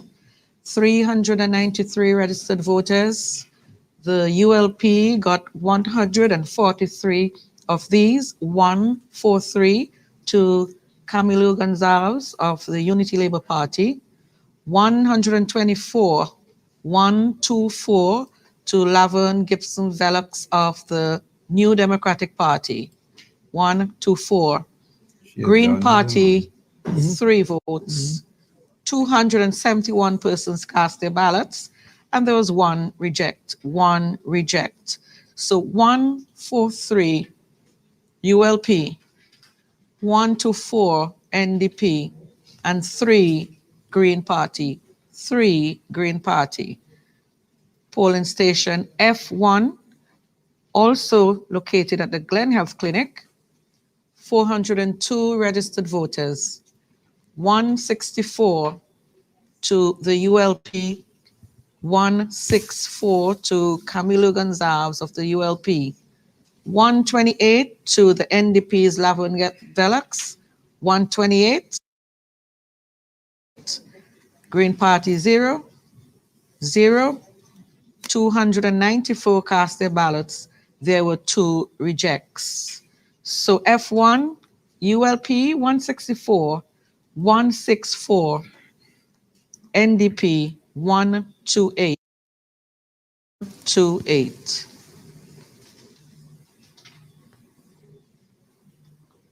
We continuing. East St. George. More results from East St. George. Polling station age 2. Age 2, 459 registered voters, 459. ULP 145. 145 to Camilo Gonzalez of the ULP. 157. NDP's Laverne Gibson Velux. 157. Green Party 0. 308 ballots were cast, 6 were rejected. So that's H2, polling station H2 in East St. George, 145. 145 ULP, 157, 157 NDP. Do we have more results from East St. George?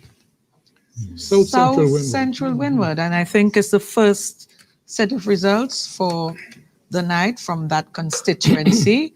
Polling station D, Newgrounds Primary School, 406 registered voters. 150 voted for Sabuto Caesar of the Unity Labour Party, 150. 112 for Israel Bruce of the New Democratic Party, 112. 263 cast their ballots, 1 rejected. So here we go again. D1, Newgrounds Primary School, 368 registered voters. 136 cast their vote for the ULP, 136. 125 for the NDP's Israel Bruce, 125. 261 persons voted. So that's 136 ULP, 125 the NDP. Polling station F, North Union Bethel Gospel Assembly, 404 registered voters, 142 cast their ballots for Sabuto Caesar of the Unity Labour Party. That's 142 ULP, 160 for Israel Bruce of the NDP, 160. 303 people cast their ballots and 1 ballot was rejected. So that's 142 ULP, 160 NDP. And also at the North Union Bethel Gospel Assembly, polling station F1 it is, 362 registered voters, 116 voted for Sabuto Caesar of the ULP, 116 Sabuto Caesar of the ULP, 120 for Israel Bruce of the NDP. 237 people cast their ballots and there was 1 that was rejected. So that's 116 at polling station F1 for the ULP, 116 and 120 for the NDP. South Central, we continue with South Leeward. South Leeward, some results coming in here again for South Leeward. Polling station A, located at the Rillen Hill Community Center. 437 registered voters, 437. For the ULP, Maneuver Glasgow got 157 votes, 157, ULP's column. For the NDP, Mr. Stevenson, Nigel Stevenson, 125, 125. Independent candidate, 5 votes, 5. 288 votes cast, there was 1 reject. So that's polling station A, 157 ULP, 157, 125 ULP, 125 NDP, and independent 5. Independent 5. Polling station B1, located at the Dubois Government School, 510 registered voters, 175 cast their votes for Minerva Glasgow of the ULP, 175 ULP, 148 for Nigel Stevenson, 1 to the independent candidate Assordo Bennett, 1. 331 votes cast, 7 rejected. So that's ULP 175 at polling station B1, 148 the NDP, 148, and 1 to the independent candidate. Polling station F, located at the Cattels Government School, where there were 523 registered voters, 158 cast their votes for the ULP, 158 to Minerva Glasgow, 189 to Nigel Stevenson, 189 NDP Nigel Stevenson, and 1 to the independent Assordo Bennett, 1 independent. 349 votes cast with 1 rejected. So 158 ULP, 158, and 189 NDP, 1 to the independent candidate. F1 is also in, F1 located at the Cattels Government School as well, 437 registered voters, 115 cast their votes for the ULP, 115, 169 for the NDP, 169, and 1 for the independent candidate Bennett. 286 cast their vote, 1 was rejected. So that's 115, 115 ULP, 169 NDP, 169 independent, 1 independent candidate, 1. Still in South Leeward we are, polling station G. Polling station G, located at the Methodist Church Hall at Chauncey.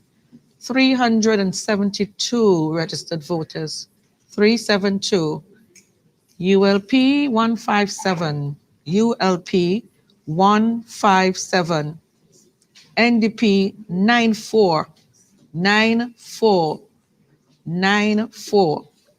Independent candidate 1, 1. 253 ballots cast, 1 was rejected. So that's the ULP's Minerva Glasgow 157, 157, and the NDP's Nigel Stevenson 94, 94, and independent A. Bennett 1 vote, 1 vote. Well, off the bat, I can say something which stands out there is that the independent actually been getting some votes. He's been getting 1 here, 1 there, 1 5 somewhere else. So it means that persons who nominated him voted him. We have seen strange things in the past where a person comes in independent and he can't get as much persons voting for as who nominated him. But I wonder if we can get some historical documents and information on this, Dr. Scott. Well, we could look at South Leeward and see that the trend where ULP in the last election controlled Redden Hill, Dubois, Vermont, Retreat, Clay Valley.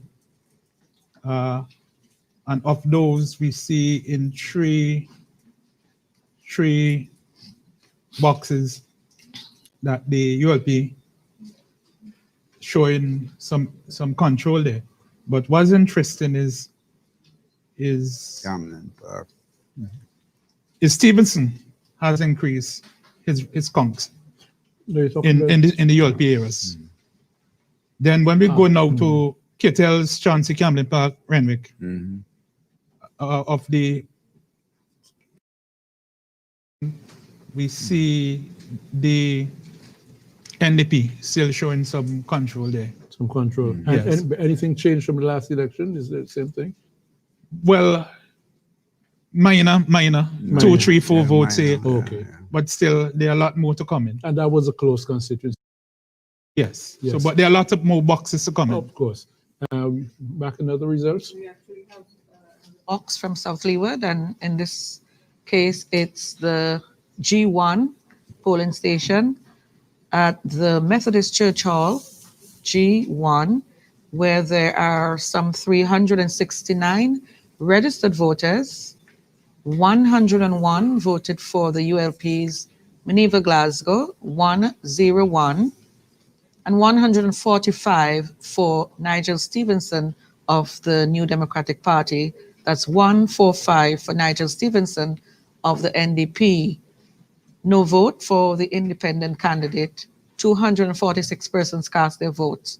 So the ULP column, 101, 101, and NDP, 145.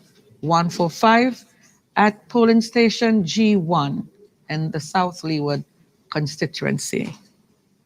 So we see Minerva Glasgow continuing to show up in this last one. NDP romping home comfortably in this polling booth. This constituency on the whole would be very interesting. I'd like to see the final result. The Camden Park results are due to come in. Camden Park is the NDP stronghold. Yeah? And you expect there are 4 stations in Camden Park. Yeah. And those you expect them to be NDP. Yes, I don't know how big, but I expect them to. And that should make a lot of difference. Peter, you still with us in the observations? Yeah, I'm still very much with you. South Leeward is also of interest to me. The margin, the distance right now based on my tabulation is 2 votes. And in a situation where you have an independent candidate with 8 votes, that creates a fascinating scenario that may very well mean that the independent has cost one or other the election. So far, the independent has more votes than the margin between the 2 candidates. I think last time around this was down to about 13 votes, and presumably it's still going to be a battle right down to the end. Interesting. Any other comments on that? Well, except that I said, if you look at the last time in terms of votes from Camden Park, and historically, NDP and Camden Park, I don't expect it to be that close again. Unless there's a rapid turnaround. You mean and go in what direction? Well, I expect that the NDP, when the Camden Park votes come in, would forge ahead. Would forge ahead and outdistance here. Yeah. Minerva Glasgow contesting for the first time, and she has done well, but not well enough to me outlast what they expected to come in Camden Park. I think we're gonna go back to our report on the East St. George constituency. Not yet. Okay, he's indicating he wants to come in, but just not yet. We have any other results? We understand there's a lot of activity out in East St. George, but very soon we'll be speaking to our reporter out there. Meanwhile, we're back here waiting decision 2020 as SVG votes. SVG has voted. Nothing from Central Kingston yet. Yeah, noticeably Central Kingston hasn't reported anything. Central Kingston has not reported anything yet. We've had East Kingston, West Kingston, and nothing from Central Kingston yet. Interestingly.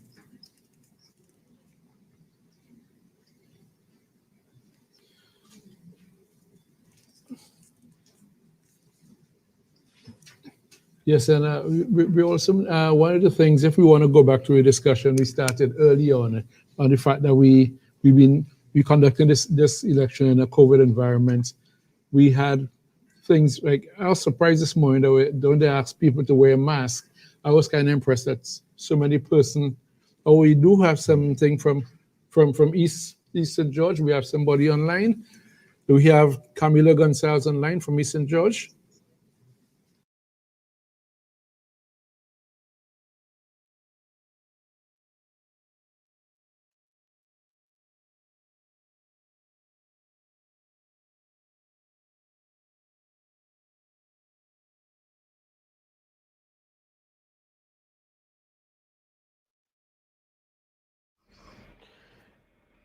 Yeah, folks, so we are aware that you're not hearing any audio, and that's coming from the source. That's a live interview there with Camilo Gonzalez. That's the son of the Prime Minister. We're not getting any audio. Hopefully that situation will get rectified shortly. Again, you're watching a live coverage of election St. Vincent and the Grenadines 2020, Decision 2020, where we have the current ruling ULP attempting to go for a fifth term in office. Yeah, fifth term in office. And again, we're trying to rectify that audio. So stand by, guys. We're trying to rectify the audio situation right there in St. Vincent and the Grenadines. And again, the audio is coming from the source. If you are anywhere in St. Vincent and the Grenadines, or if you are monitoring this outside of St. Vincent and you're getting some additional polls, some information that we're not getting as yet, and you want to give us a call, you're free to do so. You could call us live. The number that you could call us on right now, you want to write that down, is 718-701-5720. That's 718-701-5720. And we want to hear what you're seeing, what you're monitoring, what does it look like from your end, from the friends and family of St. Vincent and the Grenadines. Again, where we have the the current ruling ULP attempting to go for a fifth term in office. Yeah, fifth term in office. We're following it live here on Ride Along. As I said, the audio is they're having some audio issues from the broadcast source. Stand by. Hopefully that get rectified pretty soon. Stand by. You're watching Ride Along live. Again, if you want to call in live, the number that you call 718-701-5720. That's 718-701-5720.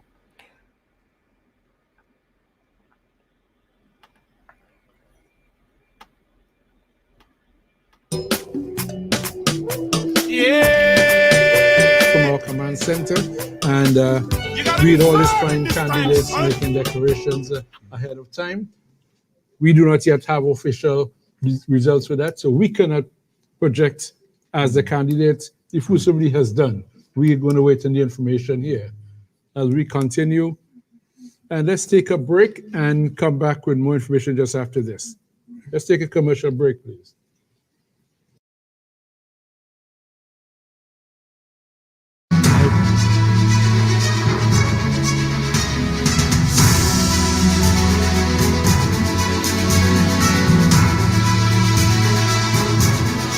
Again, you're watching a live broadcast here, Ride Along Live, St. Vincent and the Grenadines election. And so far, I don't have the current status on my dashboard. I'm going to try to get that to you guys. Again, but if you are in St. Vincent and the Grenadines, or you're monitoring a channel that has information that we don't or was not already reported, and you have verified information, I want you guys to call us in or put it in the chat, and we will display it on the screen or get the information out. All right, you're watching Ride Along Live. We'll move, guys. We'll be right back.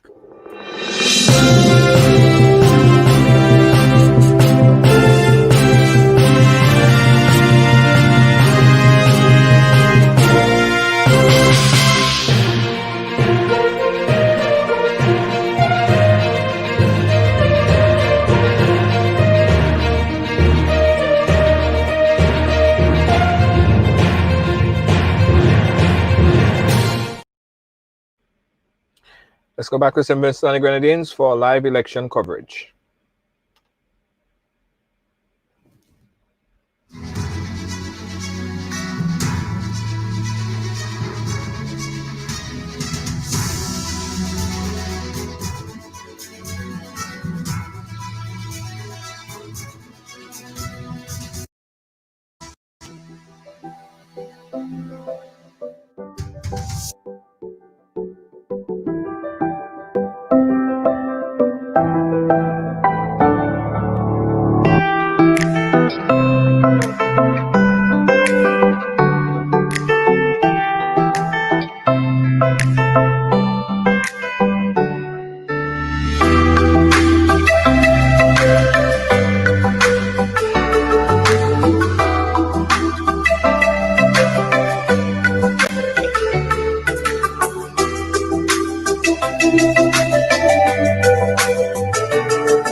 as if you're seeing television too far behind.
Yeah, guys. So we're getting some word from St. Vincent and the Grenadines on an update on the election. I'm getting that's unconfirmed, unverified information coming in saying that the ULP has returned with a 9-6 majority ULP, and we are waiting on verification. We have Sion Marshall, who was on earlier. He'll be back on to give us an update. So we're hearing, and we actually seeing some posts in the chat as well. Labour returned with a 9-6, and we're waiting for verification on that. Sion Marshall is going to be back with us to give us an update on that. You're watching the live coverage, St. Vincent and the Grenadines. Again, we just got information out there saying that unlike what was said earlier, it seemed like the ULP would return with a increased majority, 9-6. All right, and that's a pickup and an increase. All right, if you guys are hearing, if you guys are monitoring other station that giving you that update, could you verify that? I see that we have Joe. Is it Joe also making mention of that? We also have Joy. Yeah, Joy. Labour 9, NDP 6. All right, we have Sean Marshall. Sion Marshall, who is going to be coming back in to give us some verification on this information very, very shortly. More of the same. Okay, Black Star, we see you. So it seems unverified information at the time that Ralph Gonsalves would return for a 5th term in office. Wow. 5th term in office. It seems, based on the information that we're hearing, again, it's unverified information. And you know, you have to give kudos if they're able to verify, or if they're able to count those votes. Of course, it's a smaller population, but they're able to do this so quickly. You remember, the election was today. Polls closed at about 5 p.m., 6 p.m., 5 p.m. our time, right? And it's what? 8 going on 9 going on 10 p.m. over there in St. Vincent and the Grenadines, and they're able to confirm and verify this information so quickly. Lacey J says she's disappointed in it. Folks already putting out congratulations to Comrade and his party. We're looking at the election results, St. Vincent and the Grenadines, where unconfirmed, unverified reports stating that the Labour Party would return with a 9-seat majority, NDP with a 6-seat majority. Again, so Marsha will be back on live. Let's go back to live audio from St. Vincent and the Grenadines right now.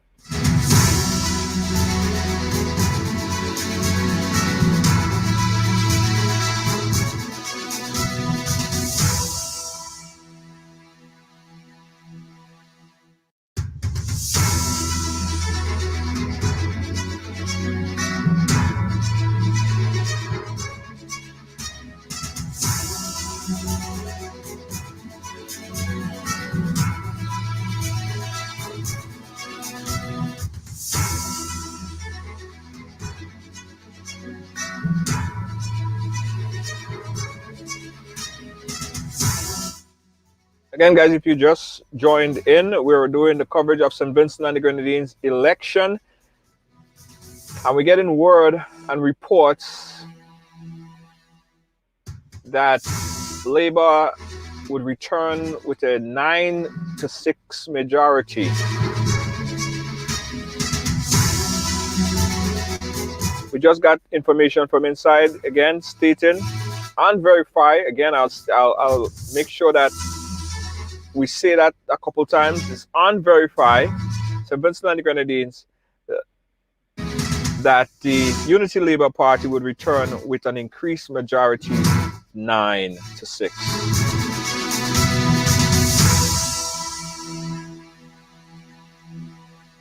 And that would seal Ralph Gonsalves' 5th term in office.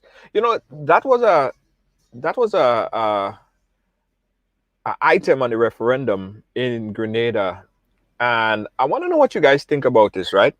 Should there be term limits for politicians in the Caribbean, or term limits, period?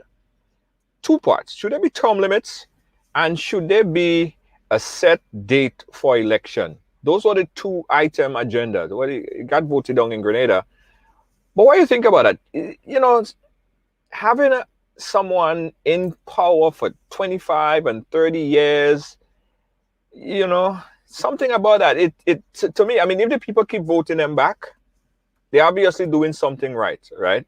If the people keep voting them back, but there should be some sort of term limit. Let me know what you guys think about term limit in like they are in the US. I mean, you could only win 2, you could only serve 2 terms, and then you have to go, right? What do you guys think about term limits? And I guess after this, and what would happen after, like, you know, in the next go around? Would it be 25 and then 30? So all his life, or all the life of his generation, he will spend there.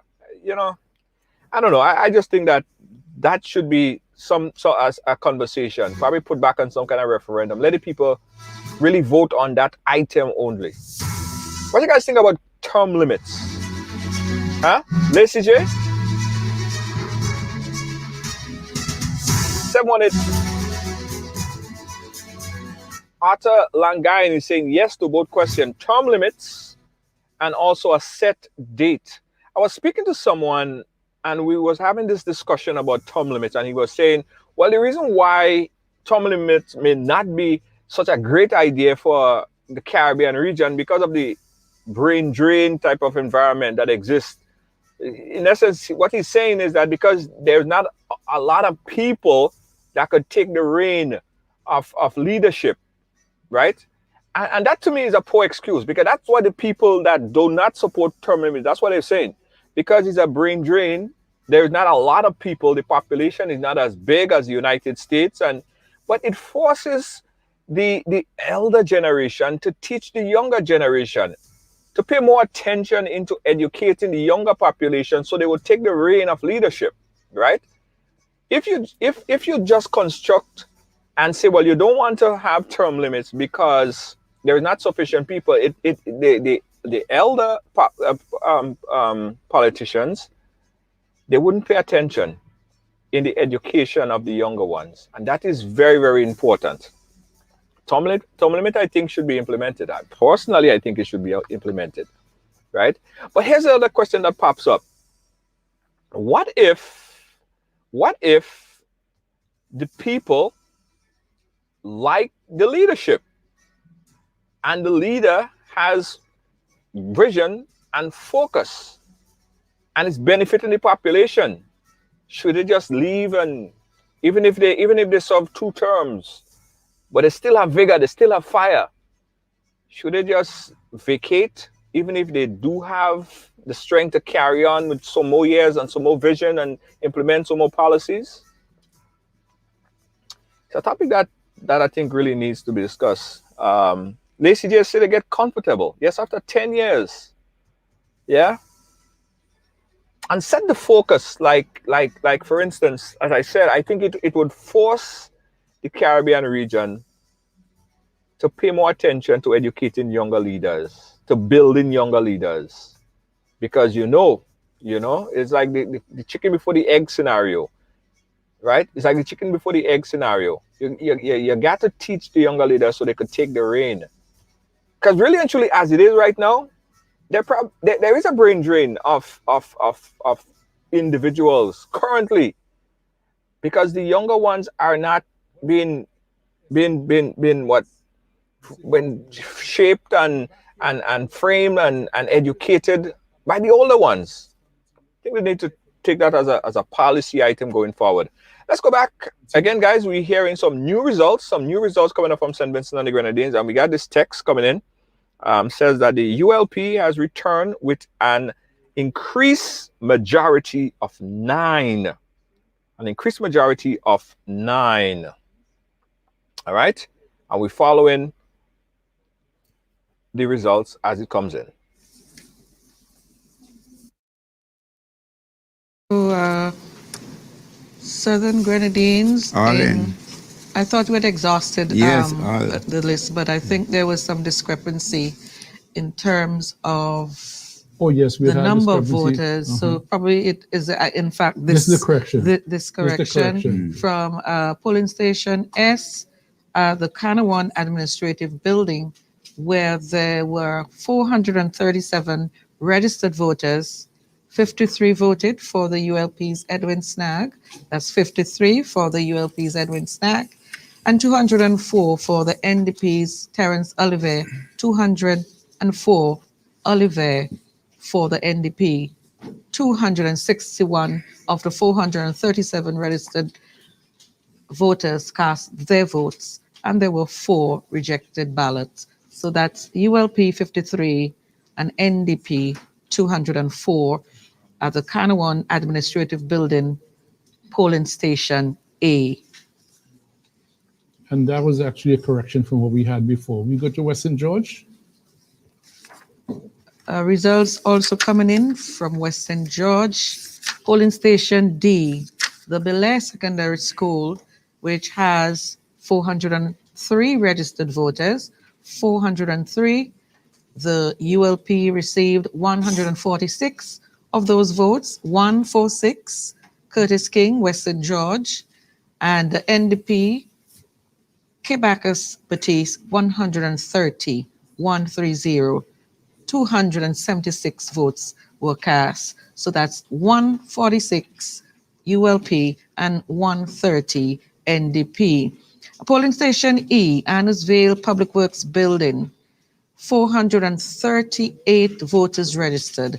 163 cast their ballots for the ULP, 163, and for the NDP, 108, 108 for K. Bacchus Batiste, and a total of 271 ballots were cast. 163 ULP, 108 NDP.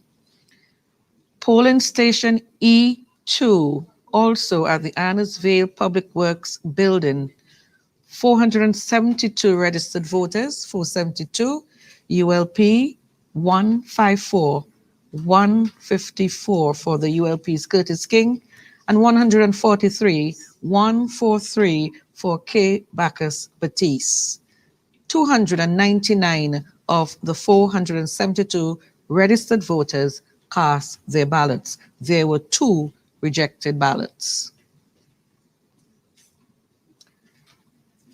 Polling station G, Juanita's Beauty Salon. I'm not sure if we gave you that before. Yeah, we got that. That looks very I think familiar. yes, it does look familiar.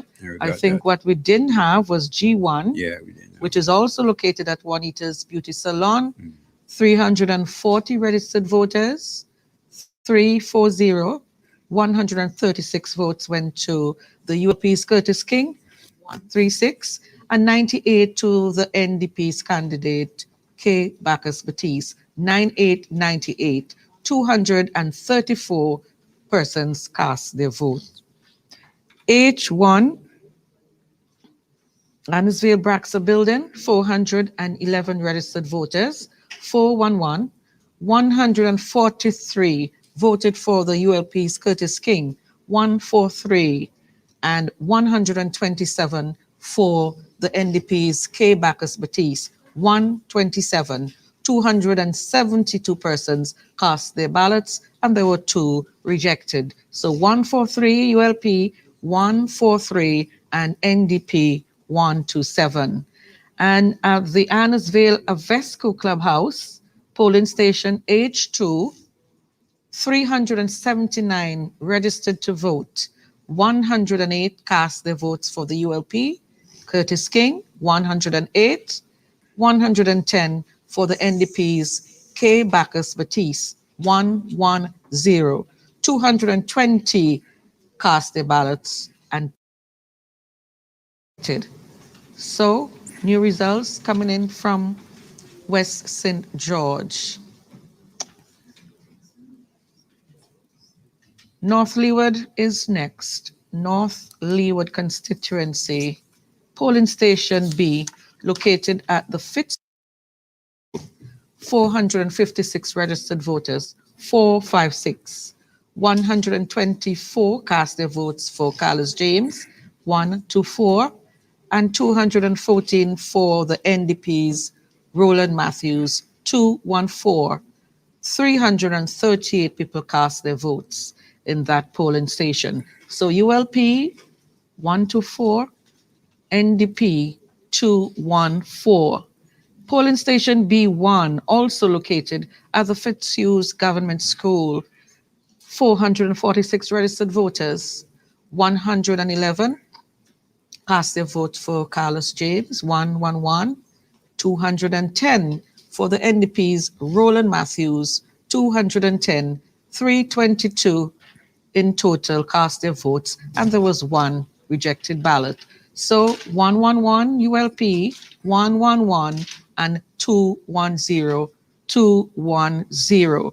Polling station C, Chateaubriand Town Clerk's Office, 410 registered voters, 166 cast their votes for the ULP's Carlos James, 166, and 131, 131 for the NDP's Roland Matthews, 131.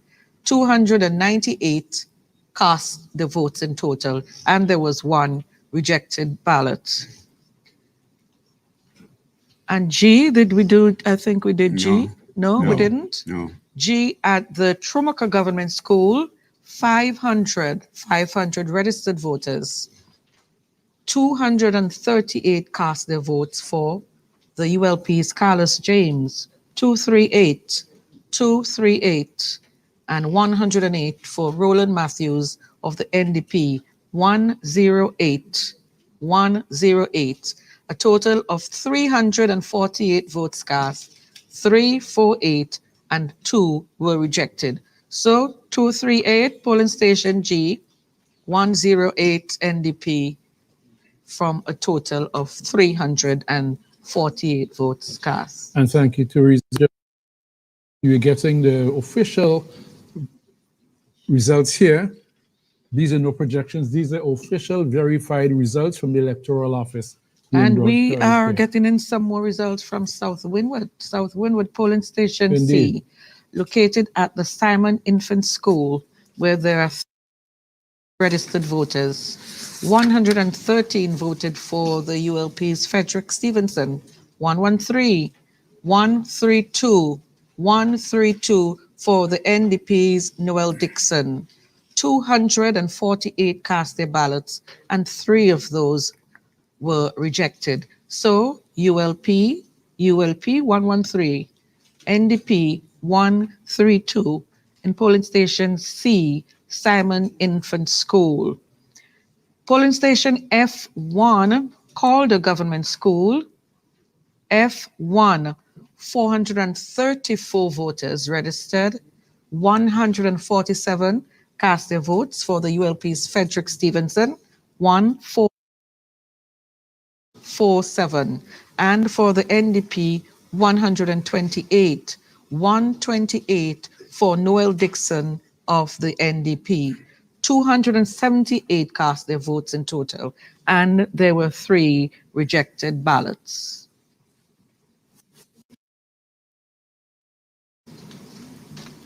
More results from South Windward. This time, polling station I,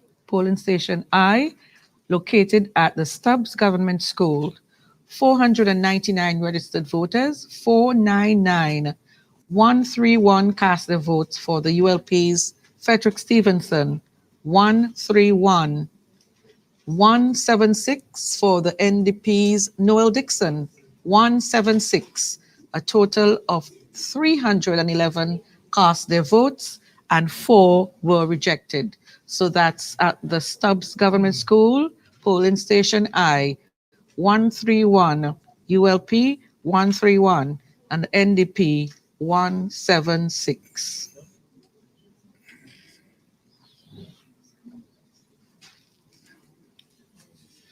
So I don't know if you want to go have some discussions over this. We've seen some steady voting coming in slowly, but reminding our viewers and listeners that you are getting the official results that have been audited, and it has to be verified by electoral office, and those are the results we're bringing to you. Rennie, do you see any trends here so far? Well, before the trends, Dex, I think it's important because I've had this experience before. We live in a modern age now. We are relying on the official statistics coming, but people have their polling agents at the various stations. As soon as they do the count, they call into their party offices, and so people get word. So we are calling out something here, and sometimes other people are getting other information.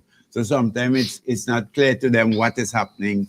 And because it's such a contentious election, sometimes people feel that you're not telling them what is happening and something is happening.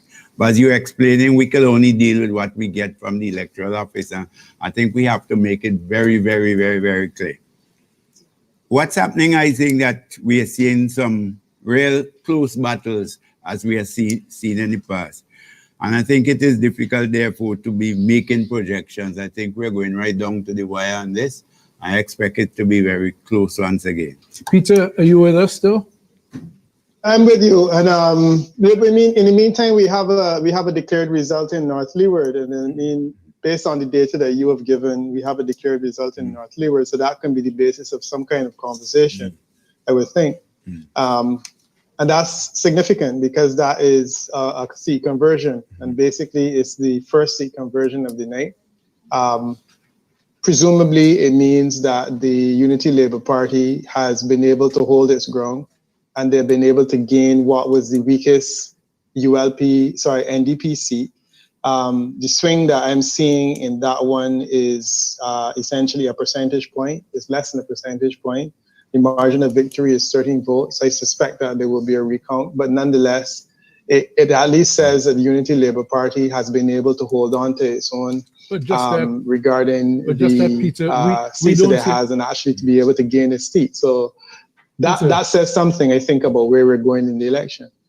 Well, interestingly, Peter, but like you said, we report in the official, and people are making projections, and I'm sure a lot of the radio stations are making projections, and they're competing with us because we are bringing the official verified information. No, that's not a problem. But I'm saying that even based on the official results, we have an official declared result here, which is a new seat.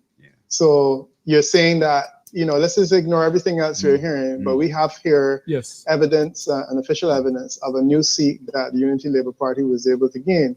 Now, in this system, normally when you gain an additional seat, it basically means that you're not likely to be losing any, because as I was saying earlier, when we look at the way that the seats are stacked and so on, and the string required to get even the weakest ULP seat, the fact that they're able to gain a seat means that they're going in a different direction. And that is a clear observation we can make. The other thing about that seat, based on the official result, is that the electoral turnout is 74%. The electoral turnout of 74% is slightly down from last election, but marginally down, less than a percentage point. So that's also an interesting observation. Though at least in that seat, that we're kind of holding our own regarding the voter turnout, and it's pretty much the same as it was in the last election. Interestingly enough, when Camilo Gonzalez spoke earlier, he suggested that his voter turnout was down. So it means that if it is voter turnout in a strong seat, but then clearly it's not being matched in terms of the seats where the party really had to motivate people and fight to maintain its advantage. I hear you. And meanwhile, I think we can report the Southern Grenadines that we got confirmed with after the corrections and everything. We can call the Southern Grenadines in the. What are the totals? With the totals, the totals for the Southern Grenadines, do we have the totals up there? We bring the total, but the electoral office has advised that we can safely say that the Southern Grenadines has been won by the New Democratic Party, which is really no surprise. And what about the one Peter was Terence speaking Oliver. about, not Leeward, as the electoral office? Because if we have all the figures straight, we should be getting a confirmation. And yeah, we just awaiting something from North Leeward to verify, in fact, the real situation with that, because that is one of the hotly contested seats which everybody is looking forward to. So as soon as we get those results, it would be a great thing here. I know that normally when we have a seat that is won by a margin as close as that, there would be an automatic recount, assuming that both candidates are interested. Well, assuming that one of the candidates is interested. And I can't imagine why an NDP candidate that loses by a margin like that would not call a recount. In a situation like that, the electoral office may not necessarily want to make a declaration because the recount may go ahead tonight, or alternatively, it may go first thing in the morning. So it's possible that may not necessarily be declared, because normally the recount is standard, and as I said, they may not necessarily want to proceed with it tonight. But all recounts will be standard, but with any ones we announce here would be those that are verified by electoral office before we go with them. The Southern Grenadines, we do have the totals here. Yeah. I think we do. Yeah. Yep, seems like 1153 to 559. So we have for the Southern Grenadines, Terence Oliver coming out with a total of 1,153 votes. To the ULP's 559. Edwin Snaggs 559. Southern Grenadines officially with the NDP. Interestingly, Olivier has increased his vote marginally from 1120 last time to 1153, while Snag has fallen off from 708 to 559. Yeah, I don't know if I can make some very quick comments on Southern Grenadines. Yes, I mean, please. it's not a surprise to us. The voter turnout in that constituency was like 58%, which is down. Sorry, it was an increase on the 2015 number, about 3% increase on the 2015 number.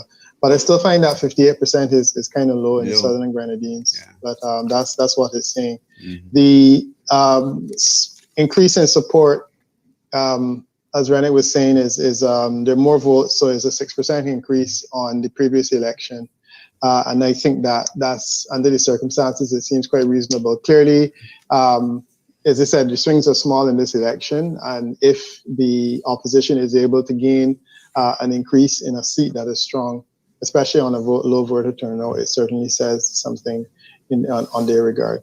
But Peter, being told the electoral office is advising that we can safely call the North Leeward seat in favor of the ULP's Carlos James. Okay. So that's Carlos James winning, according to the electoral office, the North Leeward seat, which was hotly contested. He lost it by 12 votes last time, and this time he has gone over the margin positively. So the ULP would be very satisfied with this. Frederick, any comments on that? Yeah, well, I as Peter was saying, you can expect all the call for a recount. It is consistent with what I was saying earlier about the North Leeward seat. I was mentioning all in the 60s, the 4-vote margin and so on. It has always been a hotly contested seat. And it is left to be seen in the other constituencies, which are close, how it's going to pan out. Incidentally, even in the areas where some of the UL in South Windward, in Eastern George, and so on, that the NDP candidates have done well. Have done well. Yeah, have done well. Yes. So we really, in other words, we have had a real fight in a number of these constituencies. Last time in Eastern Georgia in particular, it was a swamp. Yes. Yeah. Yes. It was a contest this time, and this was from a new candidate. Yes, I mean, Eastern Georgia, I'd be very interested in seeing the final tally for that. But we've got two reasons. You can actually read the final results we got for North Leeward. Tally is 2,287 in favor of the ULP, with Roland Patel Matthews 2,280, with an estimated 53% voter turnout. So Carlos James by a mere seven votes. That's extremely tight. That's extremely tight, and I could imagine challenges to it. But then there were no challenges made the last time, so it'll be very interested. He lost by 12 votes last time, and nobody challenged it. He didn't challenge. Yes. The opposition didn't challenge the fact that he only lost by 12, or they didn't win by a higher margin. It will be interesting to see what happens this time, because constituency that's always been very Steeped in controversy and yes. close. And very close, very close. No more new results? We get from East Kingston some more results coming in. And this is very interesting. Yeah. East Kingston, new results. Okay. Polling station A it is. Glad Tidings Preschool on Granby Street. 156 registered voters. 63 votes went to Luke Brown of the ULP. 63 votes. And 45 to the NDP's Fitzgerald Bramble. 45 from a total of 108 votes that were cast. So that's ULP 63, and the NDP 45. Polling station B, C.W. Prescott Primary School, located at Richmond Hill, 470 registered voters. 186 voted for the ULP's Luke Brown, 186, and 146 for the NDP's Fitzgerald Bramble. There were 333 votes cast. So 186 ULP, 186, and 146 the NDP. Polling station G1, Church of the Ascension at Sign Hill, G1, 418 registered voters, 137 cast their votes for the ULP's Luke Brown, 137, and 131 for the NDP's Fitzgerald Bramble, 131. 269 votes in total were cast. So 137 ULP, 137, and 147 the NDP. What? You want to repeat that? No, 131. 137 and 131. Correct. And H, polling station H, Rose of Faith Word Ministries. 503 registered voters. 142 voted for Luke Brown of the ULP, 142. 211 for the NDP's Fitzgerald Bramble, 211. Guys, this concludes our broadcast here for the night. And to confirm some of the information that we got here, unverified at the moment, but is widely broadcasted on media outlets. We are waiting the confirmation that we'll post on our website. ULP has returned with an increased majority of 9 votes. All right. And again, we're going to continue to follow the election via our Facebook page. If you're not yet subscribed, please go ahead and do so. Right Along Live on Facebook. We thank you guys for joining us, being a part of our programming today. And we're going to continue to follow the election on our Facebook page. Thanks again for watching, guys. My name is Junior George, and we're also going to be following the U.S. election. Again, we'll be posting all that information on our page as well throughout the night and into the morning. Pretty interesting stuff, a lot happening. Be safe, wear a mask, take care of yourself, guys. This has been another Ride Along Live production. Bye-bye. Good night.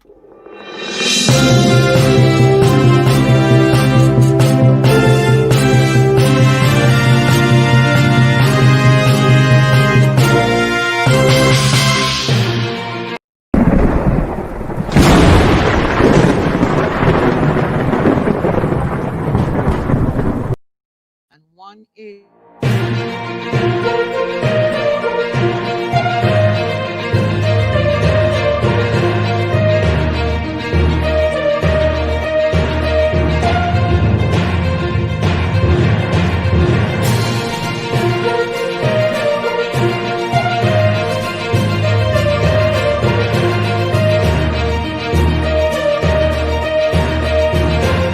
This is Ride Along Live, where everyone has a story to tell.